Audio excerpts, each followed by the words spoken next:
Welcome to the talk show. ഒരു വട്ടം കൂടി എല്ലാവർക്കും സ്വാഗതം. നമ്മുടെ ദുബായിലേക്ക് വണ്ടി കയറിയ ഒരാൾ, അല്ലെങ്കിൽ ദുബായിലേക്ക് ഫ്ലൈറ്റ് കയറി ഇവിടെ ഇറങ്ങി ഒരുപാട് സ്വപ്നങ്ങളുമായിട്ട് ഇങ്ങനെ ജീവിച്ചു പോകുന്ന ആൾക്കാരുടെ വൺ ഓഫ് ദ ബിഗ്ഗസ്റ്റ് അല്ലെങ്കിൽ one of the most important dreams എന്ന് പറയുന്നത് ഇവിടെ സ്വന്തമായിട്ട് ഒരു അപ്പാർട്ട്മെൻറ്റ് വാങ്ങിക്കുക, ഒരു വീടുണ്ടാക്കുക, ഒരു ഫ്ലാറ്റ് വാങ്ങുക, അല്ലെങ്കിൽ ഒരു വില്ല വാങ്ങിക്കുക എന്നുള്ളതാണെന്നുള്ളത് പലരുടെയും അഭിപ്രായം.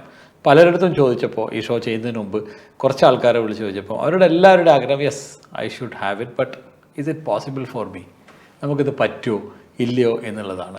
സാധാരണ ബിസിനസ്സുകാരൊക്കെയാണ് അങ്ങനെ ചെയ്യുന്നതെങ്കിൽ ജോലി ചെയ്യുന്നവർക്കും എംപ്ലോയീസിനും അങ്ങനെ ചെയ്യാം എന്നുള്ളതൊക്കെ ഒരുപാട് കാര്യങ്ങൾ നമ്മൾ തിരിച്ചറിയേണ്ടിയിരിക്കുന്നു. അങ്ങനെ ആ വിഷയത്തെക്കുറിച്ച്, അതുമാത്രമല്ല ഇൻവെസ്റ്റേഴ്സ് ആയിട്ടുള്ള ഒരുപാട് ആൾക്കാർ നാട്ടിൽ നിന്നും അതുപോലെ മറ്റു രാജ്യങ്ങളിൽ നിന്നും വന്നിട്ടൊക്കെ ഇൻവെസ്റ്റേഴ്സ് ആയിട്ട് ഇപ്പോൾ ഒരുപാട് ആൾക്കാർ ഇപ്പോൾ ദുബായിലേക്ക് വരുന്നുണ്ട്. അപ്പം അങ്ങനെ മൊത്തത്തിൽ ലോകത്തിൻ്റെ നെറുകയിൽ നിൽക്കുന്ന, ഏറ്റവും ടോപ്പ് ഓഫ് ദ പിച്ചിൽ നിൽക്കുന്ന ദുബായ് എന്ന നഗരത്തിൽ ഇപ്പോൾ ഏറ്റവും ലുക്രറ്റീവായിട്ടുള്ള ഒരു ബിസിനസ് മോഡൽ അല്ലെങ്കിൽ ബിസിനസ് ഏതാണെന്ന് വെച്ചാൽ റിയൽ എസ്റ്റേറ്റ് ഇൻവെസ്റ്റ്മെൻ്റ് ആണെന്ന് പറയും. അപ്പോൾ ആ കാര്യത്തെക്കുറിച്ച് വിശദമായിട്ട് നിങ്ങളുടെ എല്ലാ ചോദ്യങ്ങൾക്കും ഉത്തരം തരാൻ, നമ്മുടെ എല്ലാവരുടെയും സംശയങ്ങൾ ദൂരീകരിക്കാനായിട്ട് ഇവിടെ വന്നിരിക്കുന്നത് പ്രിയങ്കരനായ Shamil Muhammad Ali. Welcome to the show Shamil. Shamil എന്ന് പറയുന്നത് ഒരു പ്രോപ്പർട്ടി കൺസൾട്ടൻ്റാണ്, ഒരു റിയൽ എസ്റ്റേറ്റ് കൺസൾട്ടൻ്റാണ്, അതേപോലെ തന്നെ മെട്രോപൊളിറ്റൻ പ്രീമിയം പ്രോപ്പർട്ടീസിൻ്റെ one of the leading employees കൂടിയാണ്. ഷാമിൽ, എന്താണ് ഇപ്പോൾ സാധാരണ നമ്മൾ ചോദിക്കുമ്പോൾ വൈ ദുബായ് എന്നുള്ളതാണ് ആദ്യത്തെ ക്വസ്റ്റ്യൻ.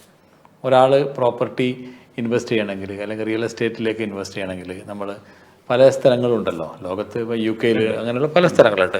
എന്തുകൊണ്ട് ദുബായ് എന്ന് ചോദിച്ചാൽ, ദുബായിയുടെ ആ ഒരു പശ്ചാത്തലത്തിൽ വർഷങ്ങളായിട്ട് ഇവിടെ ജോലി ചെയ്യുന്ന എക്സ്പേർട്ടായിട്ടുള്ള ഒരാളെന്ന നിലക്ക് what would you say? Dubai എന്ന് പറയുന്നത് ശരിക്കും എന്തുകൊണ്ട് ദുബായ് എന്ന് പറയുമ്പോൾ ദുബായ് ശരിക്കും പറഞ്ഞിട്ടുണ്ടെങ്കിൽ ഒരു വിഷന്റെ പുറത്ത് കെട്ടിപ്പൊക്കിയ ഒരു സ്ഥലമാണ്. കാരണം നമ്മൾ ഇന്ന് കാണുന്ന ഈ ഒരു ഡെവലപ്മെന്റ്സ് ഒന്നും ജിയോഗ്രാഫിക്കലി നോക്കുകയാണെന്ന് വെച്ച് കഴിഞ്ഞാൽ ദുബായിൽ പോസിബിൾ അല്ല. പക്ഷെ ഒരു ഡിറ്റർമിനേഷന്റെ പുറത്ത്, ഒരു വിഷന്റെ പുറത്ത് ബിൽഡ് ചെയ്തതാണ് ഈ ദുബായ് എന്ന് പറഞ്ഞൊരു നഗരം. അപ്പൊ അതിന്റെ ആ ഒരു വിഷന്റെ ഭാഗമായിട്ടുള്ള one of the most important വിഷനാണ് ബെറ്റർ ലിവിങ് സ്പേസ് എന്നുള്ളത്. ബെറ്റർ ലിവിങ് സ്പേസ്, ആ ബെറ്റർ ലിവിങ് സ്പേസ് പ്രൊവൈഡ് ചെയ്യാനായിട്ട്, ആ ഒരു വിഷൻ നടപ്പിലാക്കാനായിട്ട് ചെയ്ത കാര്യങ്ങളാണ് റിയൽ എസ്റ്റേറ്റിനെ ഇത്രമാത്രം ഡെവലപ്പ് ആക്കിയത്. അതിന് കുറേ ഘടകങ്ങളുണ്ട്, അതിനെ ബാക്ക് ചെയ്യുന്ന പല കാര്യങ്ങളുണ്ട്. അതിൽ കുറച്ച് കാര്യങ്ങളെന്ന് വെച്ച് കഴിഞ്ഞാൽ, ഇപ്പോൾ ദുബായ് എന്ന് പറഞ്ഞൊരു സ്ട്രാറ്റജിക്കലി ലൊക്കേറ്റഡ് ആയിട്ടുള്ള ഒരു സെന്ററാണ്. നമുക്കൊരു 8 hours ലോകത്തിന്റെ പല ഭാഗങ്ങളിലേക്ക് എത്തിച്ചേരാൻ പറ്റും. പിന്നെ Dubai market highly regulated and transparent ആണ്. അതിപ്പോൾ മുനിയർക്കാർക്ക് അറിയാൻ പറ്റും, ഇത്രയും വർഷം ഇവിടെ ജോലി ചെയ്തപ്പോൾ ഇവർ ഈ ഒരു മാർക്കറ്റിൽ നിരന്തരമായിട്ടുള്ള പഠനങ്ങൾ നടത്തി ഡെയിലി വേസ് ഇതിൻ്റെ ഒരു സിസ്റ്റം ബെറ്റർ ആക്കാനായിട്ടുള്ള ശ്രമങ്ങൾ നടത്തിക്കൊണ്ടിരിക്കുന്നുണ്ട്. പിന്നെ ഇതൊരു ഗ്രോയിങ് മാർക്കറ്റാണ്, ഒരു 30 years ഇവോൾവ് ചെയ്തേക്കുന്ന ഒരു മാർക്കറ്റാണ്. പക്ഷെ അത് കോമ്പീറ്റ് ചെയ്യുന്നത് നമ്മൾ ഗ്ലോബലി വെൽ റിനൗഡ് ആയിട്ടുള്ള UK, US, സിംഗപ്പൂർ പോലെയുള്ള, ഹോങ്കോങ് പോലുള്ള സിറ്റികളായിട്ടുള്ളതാണ്. ഒരുപക്ഷെ അവർ കൊടുക്കുന്നതിൽ കൂടുതലോ അതിന് ഒപ്പമോ നിൽക്കാൻ കഴിവുള്ള പ്രാപ്തിയുള്ള ഒരു രാജ്യമാണെന്ന് ഇപ്പോൾ ദുബായ്. ഗ്ലോബൽ മാപ്പിൽ ഇപ്പോൾ നോക്കുമ്പോൾ ബുർജ് ഖലീഫ മുതൽ ഇഷ്ടംപോലെ ഒരുപാട് നമ്പർ വൺ പൊസിഷനിലുണ്ട്. അതുപോലെ ബെറ്റർ ലിവിംഗ് എന്ന് പറഞ്ഞ പോലെ തന്നെ ഈ safety security luxury, tax benefit. ഇപ്പം ഇന്നിപ്പോൾ ദുബായ് റിയൽ എസ്റ്റേറ്റ് മാർക്കറ്റിൽ നിന്ന് കിട്ടിക്കൊണ്ടിരിക്കുന്നത് മിനിമം നമുക്കൊരു 6.5% റിട്ടേൺ ഓഫ് ഇൻവെസ്റ്റ്മെന്റ് നമുക്ക് കിട്ടുന്നുണ്ട്. അതുപോലെ ക്യാപിറ്റൽ അപ്രിസിയേഷൻ, ഇപ്പോൾ പലരും അത് എക്സാജറേറ്റ് ചെയ്ത് പറയുന്നതാണെന്ന് പറയും, പക്ഷെ നമ്മളത് ബിലീവ് ചെയ്യാൻ പറ്റാത്ത 18 times റിയലി പാം ജുമേറിന്ന് കിട്ടിയിട്ടുണ്ട്. 18 times എന്ന് പറയുമ്പോൾ അൺബിലീവബിൾ, വിശ്വസിക്കത്തില്ല. 2008 ബാക്ക് ടു ദെൻ ആ ഒരു എന്താണ് കറക്ഷൻസ് ഒരു സമയത്ത് ഉണ്ടായിരുന്നല്ലേ, ആ ഒരു റിസഷൻ കറക്ഷനായി മാറിയ ഒരു സമയത്ത് എല്ലാവരും പറഞ്ഞത് ഇതുപോലെ ഇങ്ങനെ ബലൂൺ ചെയ്ത് ഭും എന്ന് പറഞ്ഞ് പൊട്ടി, അങ്ങനെ റിയൽ എസ്റ്റേറ്റ് മൊത്തത്തിൽ പ്രശ്നമായി, അങ്ങനെ ഒരു റീവാമ്പിങ് നടന്ന ഒരു സമയം ഉണ്ടായിരുന്നു. അപ്പം ഇപ്പോഴത്തെ അതിന് ശേഷം ഒരുപാട് പഠനങ്ങൾക്ക് ശേഷവും പരീക്ഷണങ്ങൾക്ക് ശേഷവും ദുബായ് എന്ത് വന്നാലും Dubai will be having a hope of ray of hope അവിടെ ഉണ്ട്. ഒരിക്കലും അങ്ങനെ ഇനി സംഭവിക്കാത്ത രീതിയിലാണ് പ്ലാൻ ചെയ്യുന്നതെന്ന് പറയുന്നുണ്ട് ആൾക്കാർ. ഉറപ്പായിട്ടും. ഇപ്പോൾ മുനീർക്ക് പറഞ്ഞൊരു ഈ ബബിൾ എന്ന് പറയുന്നത്, ദുബായ് ഒരു ബബിളാണെന്ന് ബുർജ് ഖലീഫ അനൗൺസ് ചെയ്ത കാലം മുതൽ പറയുന്നതാണ്. 2008 റിസഷനിൽ അത് തീർന്നെന്ന് പറഞ്ഞു. അതിനുശേഷം ഈ പാൻഡമിക് വന്ന സമയത്ത് അതോടുകൂടി ദുബായിന് ഒരിക്കലും കഴിഞ്ഞ് എന്ന് പറഞ്ഞ്. പക്ഷെ നമ്മൾ റിയൽ എസ്റ്റേറ്റിൽ ഈ ബബിൾ റിസ്ക് എന്ന് പറയുന്നത് എക്സാക്ട്ലി അനലൈസ് ചെയ്യുന്ന ഒരു സംഗതിയാണത്. അത് ചെയ്യുന്നത് ഒരു 100 വർഷത്തിന് മേലെ പഴക്കമുള്ള സ്വിറ്റ്സർലൻഡ് ബേസ് ആയിട്ടുള്ള UBS ഗ്ലോബൽ എന്ന് പറഞ്ഞിട്ടുള്ളൊരു ബാങ്കാണ്. എവറി ഇയർ ഒക്ടോബറിൽ അവർ റിപ്പോർട്ട് പുറത്തുവിടും. 2022 റിപ്പോർട്ടിൽ 25 രാജ്യങ്ങളെയാണ് അവർ പഠനവിധേയമാക്കുന്നത്. അതിൽ ടോപ്പ് നോച്ചിലുള്ള അതിൽ ദുബായിയുടെ പൊസിഷൻ 24ാമതായിരുന്നു. 24ാമത് നമ്മൾ ഇത് വയ്ക്കുമ്പോൾ ഏറ്റവും ലാസ്റ്റാണ്. ദുബായ് ലാസ്റ്റാണോ എന്ന് ചിന്തിക്കും. പക്ഷെ അങ്ങനെയല്ല. 24ാമത് നിൽക്കുന്ന രാജ്യം ഫെയർലി പ്രൈസ്ഡ്, ഫെയർലി സപ്ലൈ. എന്താ നമുക്ക് ബബിൾ റിസ്ക് ഇല്ല എന്നുള്ളതാണ്. മനസ്സിലായി. അതായത് പെട്ടെന്ന് പോയി പെട്ടെന്ന് വരുന്നതല്ല, ഒരു സ്ഥായി സസ്റ്റൈനബിലിറ്റി കൂടുതലുള്ളതാണ്. 2023 റിപ്പോർട്ടിൽ ദുബായിയുടെ പൊസിഷൻ 23ാമത്തെ സ്ഥാനത്താണ്. ഈ 23 നമുക്ക് ഒന്നിലെത്തണമെന്നുണ്ടെങ്കിൽ ഒത്തിരി കാലം പിടിക്കും. അപ്പോൾ ആ ഒരു പ്രൈസ് നമ്മൾ നേരത്തെ ഞാൻ പറഞ്ഞതുപോലെ ഡെവലപ്ഡ് ആയിട്ടുള്ള രാജ്യങ്ങൾ പ്രൊവൈഡ് ചെയ്യുന്ന ഫെസിലിറ്റീസും സേഫ്റ്റിയും ലക്ഷറിയും അതിനേക്കാൾ കൂടുതൽ കൊടുക്കുന്ന ദുബായ് പ്രൈസിൻ്റെ കാര്യത്തിൽ നിൽക്കുമ്പോൾ നമ്മൾ ബോംബെയിൽ മേടിക്കുന്ന ഒരു പ്രൈസിന് നമുക്കിവിടെ കിട്ടും. അതല്ല, ഇപ്പോൾ നല്ല കോമ്പറ്റീഷൻ ഉണ്ടല്ലോ. കോമ്പറ്റീഷൻ ഒത്തിരി ഉണ്ട് അല്ലേ? കോമ്പറ്റീഷൻ നല്ല രീതിയിൽ. പിന്നെ പേയ്മെന്റ് പ്ലാൻസ് ഒക്കെ ഇഷ്ടംപോലെ 1% മുതൽ അങ്ങനെയുള്ള പല രീതിയിൽ നമുക്ക് അഫോർഡ് ചെയ്യാൻ പറ്റുന്ന ഒത്തിരി പേയ്മെന്റ് പ്ലാൻസ് ഉണ്ട്. ഇതിന്റെ കൂട്ടത്തിൽ നമ്മൾ പറയേണ്ട ഒരു മറ്റുള്ള രാജ്യങ്ങൾക്ക് ഇല്ലാത്തൊരു പ്രത്യേകത ദുബായ്ക്കുള്ളത് എന്താണെന്ന് വെച്ച് കഴിഞ്ഞാൽ, ഇപ്പം ഇന്ന് സിംഗപ്പൂർ, ചൈന ഈ 2 സ്ഥലങ്ങളിലെയും റിയൽ എസ്റ്റേറ്റ് മാർക്കറ്റ് എന്ന് പറയുന്നത് വളരെ ബുദ്ധിമുട്ടിക്കൂടെ പോയിക്കൊണ്ടിരിക്കുകയാണ്. കാരണം സിംഗപ്പൂരിൽ ഇന്ന് നമുക്കൊരു പ്രോപ്പർട്ടി ഓൺ ചെയ്യണമെന്ന് വെച്ച് കഴിഞ്ഞാൽ ഒരു എക്സ്പെർട്സിന് 40% അബോവ് ടാക്സ് പേ ചെയ്യേണ്ടി വരും. ചൈനയിൽ പ്രോപ്പർട്ടി സെയിൽ ചെയ്യാനായിട്ട് വളരെയധികം റെസ്ട്രിക്ഷൻസ് അവർ കൊണ്ടുവന്നു. അതിന്റെ കാരണം എന്താ വെച്ച് കഴിഞ്ഞാൽ അവിടെയുള്ള മാർക്കറ്റ് ഇൻഫ്ലേറ്റഡ് ആയി കഴിഞ്ഞിട്ടുണ്ടെങ്കിൽ അവിടെയുള്ള സിറ്റിസൺസിന് ഒരു ഹൗസിംഗ് എന്ന് പറയുന്നത് അഫോർഡബിൾ അല്ലാത്തൊരു കമ്മ്യൂണിറ്റി ആയിട്ട് മാറും. അത് ലീഡ് ചെയ്യുക ഗവൺമെന്റിന്റെ ഒരു കൊളാപ്സിലേക്കായിരിക്കും. അപ്പോൾ ഗവൺമെന്റ് ഒരിക്കലും ആ ഒരു റിയൽ എസ്റ്റേറ്റ് മാർക്കറ്റിനെ ഹൈലി ഇൻഫ്ലേറ്റഡ് ആക്കാനായിട്ട് സമ്മതിക്കത്തില്ല. അത് ദുബായിൽ എന്തുകൊണ്ട് സംഭവിക്കുന്നില്ല എന്ന് വെച്ച് കഴിഞ്ഞാൽ, ദുബായ് ഇവിടുത്തെ സിറ്റിസൺസിന് ഹൗസിംഗ് എയ്ഡ്സ് വളരെയധികം പ്രൊവൈഡ് ചെയ്യുന്നുണ്ട്. ദുബായ് അല്ല, UAE ലാൻഡായിട്ടും ബിൽഡ് ചെയ്ത് കൊടുക്കുന്നുണ്ട്, ബിൽഡ് ചെയ്യാനുള്ള ഫിനാൻഷ്യൽ എയ്ഡ്സ് കൊടുക്കുന്നുണ്ട്.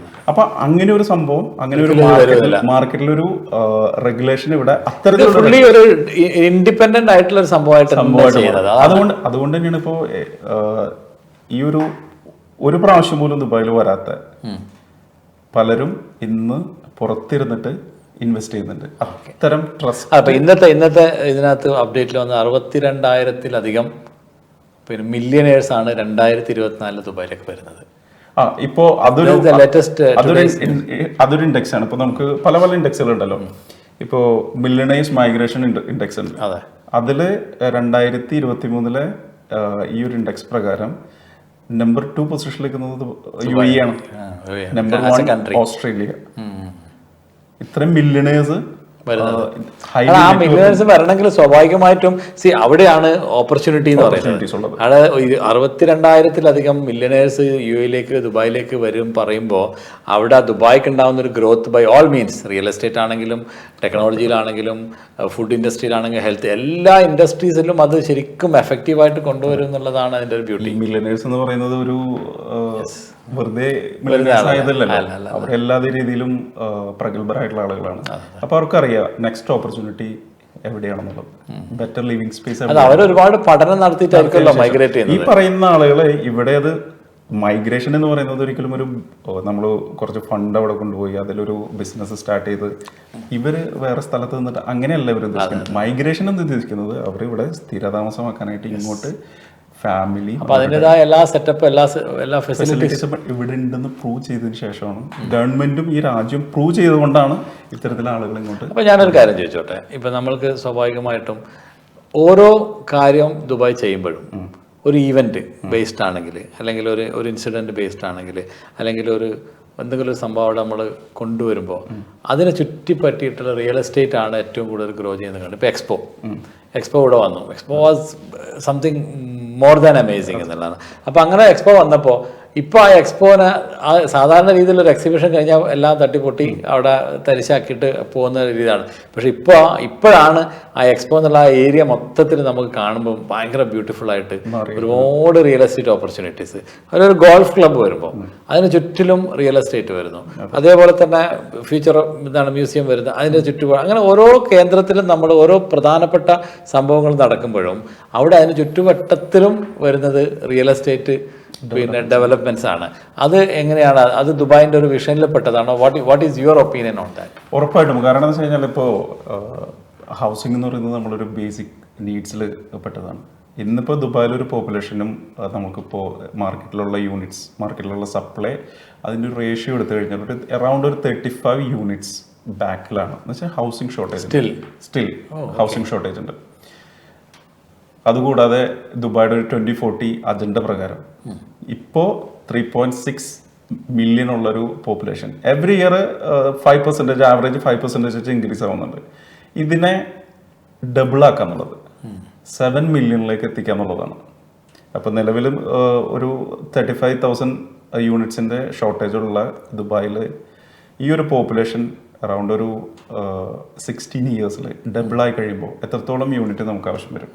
അപ്പോൾ ഇതെല്ലാം മുൻകൂട്ടി കണ്ടിട്ടാണ് ഇത്തരത്തിലിപ്പോൾ എക്സ്പോ എന്ന് പറയുന്നത് ദുബായിനെ സംബന്ധിച്ചിടത്തോളം ദുബായ് എന്താണെന്ന് വേൾഡിന്, അതും ഒരു പാൻഡമിക് സിറ്റുവേഷനിൽ നടക്കില്ല എന്ന് പറഞ്ഞ ഒരു ഇവന്റിനെ ഇത്രത്തോളം മനോഹരമായി നടത്തി അത് കഴിഞ്ഞതിന് ശേഷം ഭയങ്കരമായിട്ടുള്ളൊരു ഇൻഫ്ലോ, അത് ഹ്യൂമൻ റിസോഴ്സസ് ആയിരുന്നു കഴിഞ്ഞാലും ക്യാപിറ്റൽ ആയിരുന്നു കഴിഞ്ഞാലും ഇൻവെസ്റ്റ്മെന്റ് ആയിരുന്നു കഴിഞ്ഞാലും ഭയങ്കരമായിട്ട് ദുബായിലേക്ക് വന്നിട്ടുണ്ട്. ഇപ്പോൾ ഇന്നത്തെ കണക്ക് പ്രകാരം ഫോർച്യൂൺ 500 കമ്പനീസിലെ 375ഓളം കമ്പനികൾ റീജിയണൽ ഓഫീസ് ദുബായിൽ സ്റ്റാർട്ട് ചെയ്ത് കഴിഞ്ഞു.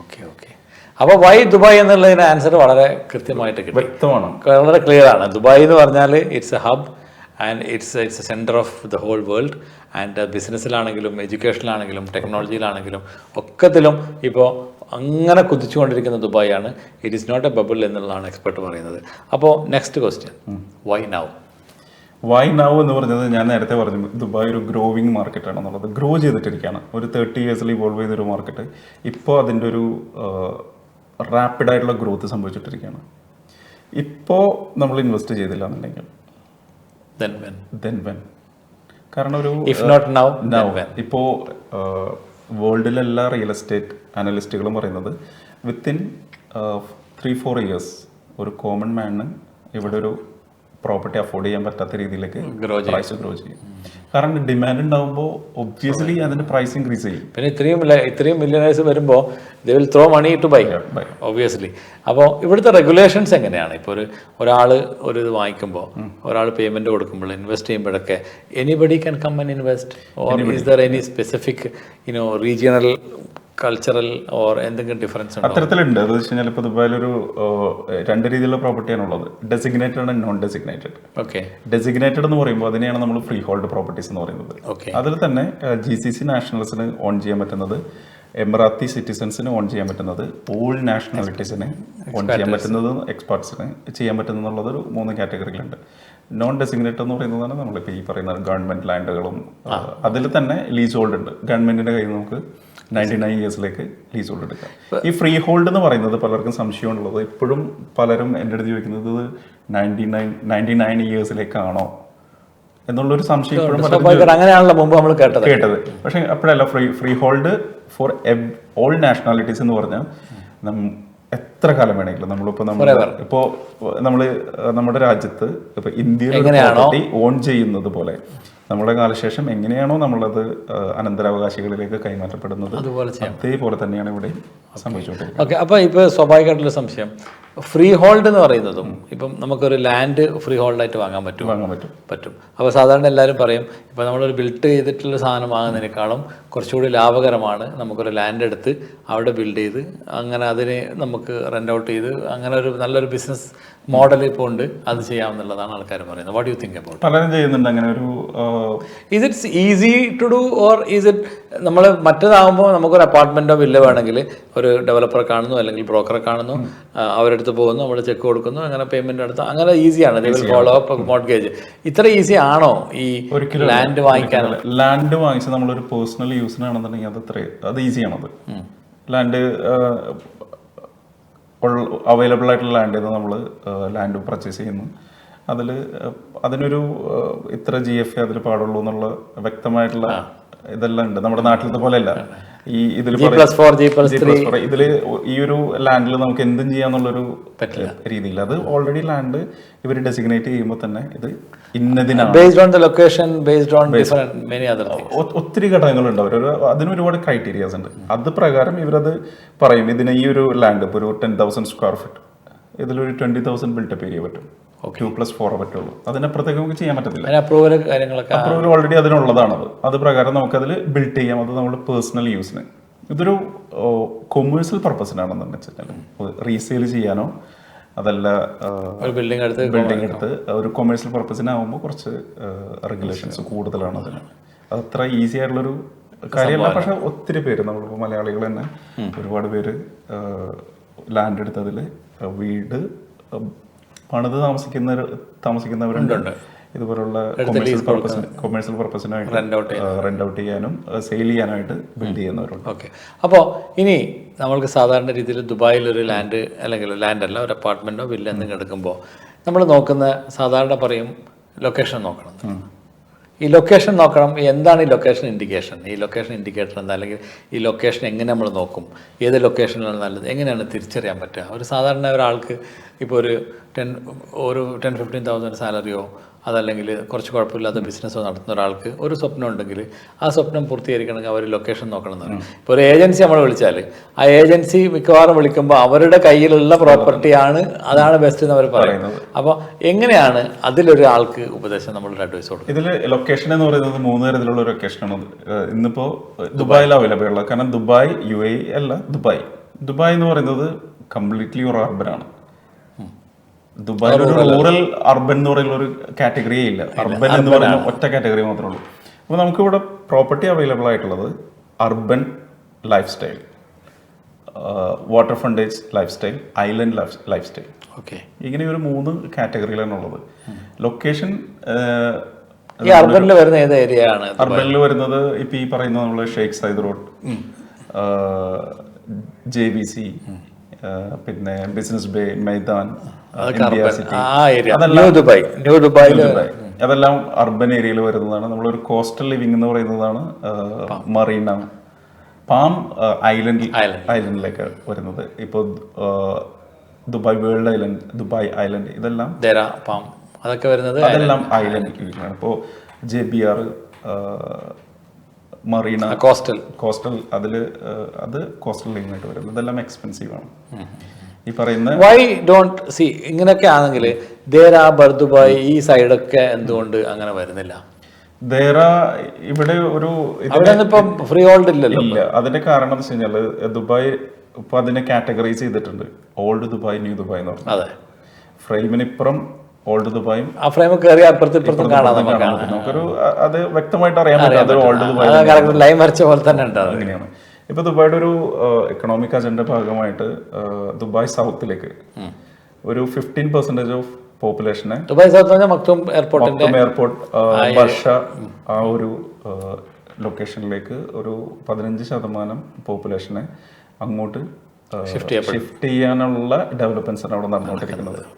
അതൊരു 2030-35 സംഭവിക്കും. ഇപ്പം ഞാൻ കാണുമ്പോൾ ഇപ്പോൾ നമ്മൾ മലയാളികൾ അതായത് മലയാളികളിൽ തന്നെ ഇപ്പം മിഡിൽ ക്ലാസ്, അപ്പർ ക്ലാസ്, അങ്ങനെ ഡിഫറെൻറ്റ് ക്ലാസ് വരുന്നുണ്ടല്ലോ സ്വാഭാവികമായിട്ടും. അപ്പോൾ ഒട്ടുമിക്ക ആൾക്കാരെയും നമ്മൾ കാണുന്നത്, സാധാരണക്കാരെ നമ്മൾ ലിവിങ് എന്ന് പറയുന്നത് ദുബായ്, ദേര, കറാമ, കിസൈസ് ഇങ്ങനെ ആ ചുറ്റുപാടാണെങ്കിൽ, അപ്പർ ക്ലാസ് വരുന്നതൊക്കെ ഇന്ത്യൻസ് ആണെങ്കിലും ഫോറിനേഴ്സ്, യൂറോപ്യൻസ് ആണെങ്കിലും ഒക്കെ അങ്ങോട്ടുള്ള ആ ഒരു ലെവലിലേക്ക് വരുന്നത്. അതായത് റൈറ്റ് ഫ്രം ക്രീക്ക് ഹാർബർ മുതൽ ഡൗൺ ടൗൺ മുതൽ മെയ്ദാൻ മുതൽ അങ്ങനെ ജെബെൽറ്റ്, JVR മറീന അങ്ങനെയാണ് പോണത്. അതിനുള്ള കാരണം അവിടുത്തെ പ്രൈസ് ഡിഫറൻസ് ആണോ അതോ ലിവിങ് സ്റ്റാൻഡേർഡ് ഹൈ ആയതുകൊണ്ടാണോ? പലതും ഉണ്ട്. കാരണം ഇപ്പോൾ ഈ ഒരു ഇത് ശരിക്കും ഒരു ഇന്ത്യൻ കമ്മ്യൂണിറ്റി ഹബ്ബായി മാറിയിരിക്കുകയാണ്. ഇപ്പോൾ ഈ പറയുന്ന ദേര, കറാമ, ബർദുബായ് ഏരിയ. പലർക്കും അവിടെ നിന്ന് വിട്ടുപോകാനുള്ള താല്പര്യക്കുറവുള്ളവരുണ്ട്. ഈ പറഞ്ഞ ഒരു എക്കോണമിക്കൽ ഫാക്ടേഴ്സും ഉണ്ട്. കാരണം ഓൾമോസ്റ്റ് ഡബിൾ ആണ് അതിൻ്റെ റെന്റില് നോക്കുന്നത്. ഫ്രീ ഹോൾഡ് ഇവിടെ അത്രയ്ക്ക് അവൈലബിൾ അല്ല. റെന്റ് നോക്കാന്ന് വെച്ച് കഴിഞ്ഞാൽ ഓൾമോസ്റ്റ് ഡബിൾ ആണ് ഈ പറഞ്ഞത്. കാരണം ഇത് ഒരു നമ്മൾ നേരത്തെ പറഞ്ഞ ഒരു ഓൾഡ് ദുബായ് ആണ്. ബിൽഡിംഗ് ആണെങ്കിലും ഫെസിലിറ്റീസ് ആണെങ്കിലും അമ്യൂണിറ്റീസ് ആണെന്നുണ്ടെങ്കിലും പഴയതാണ്. ഇതെന്ന് വെച്ച് കഴിഞ്ഞാൽ ഇപ്പോൾ വെൽ പ്ലാൻഡായി മോഡേൺ ആയിട്ടുള്ള ഡിസൈൻസിൽ ബെറ്റർ ആയിട്ടുള്ള അമ്യൂണിറ്റീസ്. കോസ്റ്റ് ഓഫ് ലിവിംഗും കൂടും, ഉറപ്പായിട്ടും കൂടും. പിന്നെ റെന്റ് സ്വാഭാവികം കൂടും. സ്വന്തമായിട്ട് ബിൽഡിംഗ് ഉള്ളവർക്ക്, സ്വന്തമായി ഫ്ലാറ്റ് അപ്പാർട്ട്മെന്റ് ചെയ്യാൻ പറ്റുന്നവർക്ക് അത് നല്ലൊരു. കാരണം ഈ പറയുന്ന ഇനി ദുബായിയുടെ ഒരു ഫ്യൂച്ചർ ഇരിക്കുന്നത് ദുബായ് സൗത്തിലാണ്, അങ്ങോട്ടാണ്. കാരണം നമുക്കൊരു അത് ഒരു കോമൺ മാൻ്റെ ഒരു കോമൺ സെൻസ് വെച്ച് ചിന്തിച്ചു കഴിഞ്ഞാൽ നമുക്ക് മനസ്സിലാവും. ഒരു എയർപോർട്ട് എവിടെ വരുന്നോ അതിന് ചുറ്റിപ്പറ്റി ഒത്തിരി ഡെവലപ്മെന്റ്സ് സ്വാഭാവികമായിട്ടും നടക്കും. ദുബായ് സൗത്തിൽ ഇന്നിപ്പോൾ ഒരു എയർപോർട്ട് മാത്രമല്ല വരാൻ പോകുന്നത്. ദുബായ് സൗത്തിനോട് ചേർന്നിട്ട് തൊട്ടാണല്ലോ എക്സ്പോ വരുന്നത്. എക്സ്പോ 10 minutes ഡ്രൈവ് വേയിൽ എക്സ്പോ ഉണ്ട്. ഈ എക്സ്പോ എന്ന് പറയുന്നത് അതൊരു എക്സ്പോ കഴിഞ്ഞതിന് ശേഷം അതൊരു residential cum commercial, DP world, du പോലുള്ള കമ്പനികളുടെ ഹെഡ് ക്വാർട്ടേഴ്സ് എന്ന് സ്ഥിതി ചെയ്യുന്നത് എക്സ്പോയിലാണ്. അതുപോലെ വേൾഡ് ട്രേഡ് സെന്ററിൽ നടന്നുകൊണ്ടിരിക്കുന്ന ഇവന്റ്സിന്റെ നല്ലൊരു ശതമാനം അങ്ങോട്ട് മാറിയിട്ടുണ്ട്. അപ്പം അത്തരത്തിൽ ലോകം ഉറ്റുനോക്കുന്ന വലിയ വലിയ ഇവന്റുകൾ നടക്കാൻ പോകുന്ന ഫെസിലിറ്റീസ് അവിടെ ഉണ്ട്. അതൊരു എക്സിബിഷൻ സെന്ററായിട്ട് ഈ പറയുന്ന എക്സ്പോ മാറും. എയർപോർട്ടിനോട് ചേർന്ന് ലോജിസ്റ്റിക് സിറ്റി, ഏവിയേഷൻ സിറ്റി ഇതെല്ലാം വരുന്നുണ്ട്. കാരണം ജബലലി പോർട്ടും എയർപോർട്ടും കൺവീനിയന്റ് ആണ്, വളരെ എളുപ്പമാണ്. അല്ലെങ്കിൽ ഈ transportation logistics very very very hectic ആണ്. അത് കുറയ്ക്കാനായിട്ട് അപ്പോൾ ലോജിസ്റ്റിക് ദുബായിയുടെ ഒരു നല്ലൊരു ശതമാനം GDP പ്രൊവൈഡ് ചെയ്യുന്നത് ലോജിസ്റ്റിക്സ്. അപ്പോൾ ഈ പറയുന്ന രീതിയിലുള്ള ലോജിസ്റ്റിക് സിറ്റി, ഏവിയേഷൻ സിറ്റി പോലുള്ള വലിയ വലിയ പ്രൊജക്റ്റുകൾ ഇതിൻ്റെ കൂടെ വരുമ്പോൾ ദുബായ് സൗത്ത് എന്ന് പറയുന്നത് ഒരു മാസീവ് ആയിട്ടുള്ള ഒരു ഡെവലപ്മെന്റ്സ് നടക്കാൻ പോകുന്നൊരു ഏരിയ ആയിട്ട് മാറും. അപ്പോൾ പറഞ്ഞത് മനസ്സിലായി. അപ്പോൾ ലൊക്കേഷനെ കുറിച്ച് നമ്മൾ അപ്പോൾ ഇൻവെസ്റ്റ്മെന്റ് പോയിന്റ് ഓഫ് വ്യൂവിൽ ലൊക്കേഷൻ്റെ ഒരു സിമ്പിൾ ആയിട്ടുള്ള ഒരു കാര്യം ഞാൻ പറഞ്ഞുതരാം. ലൊക്കേഷൻ നമ്മൾ നോക്കുന്നത് വെച്ച് കഴിഞ്ഞാൽ ഒന്ന് എൻഡ് യൂസേഴ്സ്. ഇപ്പം ഞാനൊരു താമസിക്കാൻ വേണ്ടിയിട്ടൊരു പ്രോപ്പർട്ടി അവിടെ പർച്ചേസ് ചെയ്യുമ്പോൾ ഞാൻ നോക്കുന്നത് എൻ്റെ കൺവീനിയൻ്റ് ആണ്. എൻ്റെ കുട്ടികൾ പഠിക്കാനായിട്ടുള്ള ഫെസിലിറ്റി അടുത്തുണ്ടോ, എൻ്റെ ഓഫീസിലേക്ക് എത്രത്തോളം കൺവീനിയൻ്റ് ആണ്, ഹോസ്പിറ്റൽ, അങ്ങനെയുള്ള എനിക്ക് ആവശ്യമുള്ളത് ഉണ്ടോ എന്നുള്ളതാണ് ഒന്നാമതായിട്ട്. ഫസ്റ്റ് പ്രയോറിറ്റി അതിനായിരിക്കുള്ളൂ. രണ്ടാമത് നമ്മൾ നോക്കേണ്ട ഒരു കാര്യം എന്ന് പറഞ്ഞു കഴിഞ്ഞാൽ എന്താണ് നിലവിൽ ആ ഒരു ലൊക്കേഷനിൽ അവൈലബിൾ, എന്താണ് ഇനി ഫ്യൂച്ചറിൽ വരാൻ പോകുന്നത്.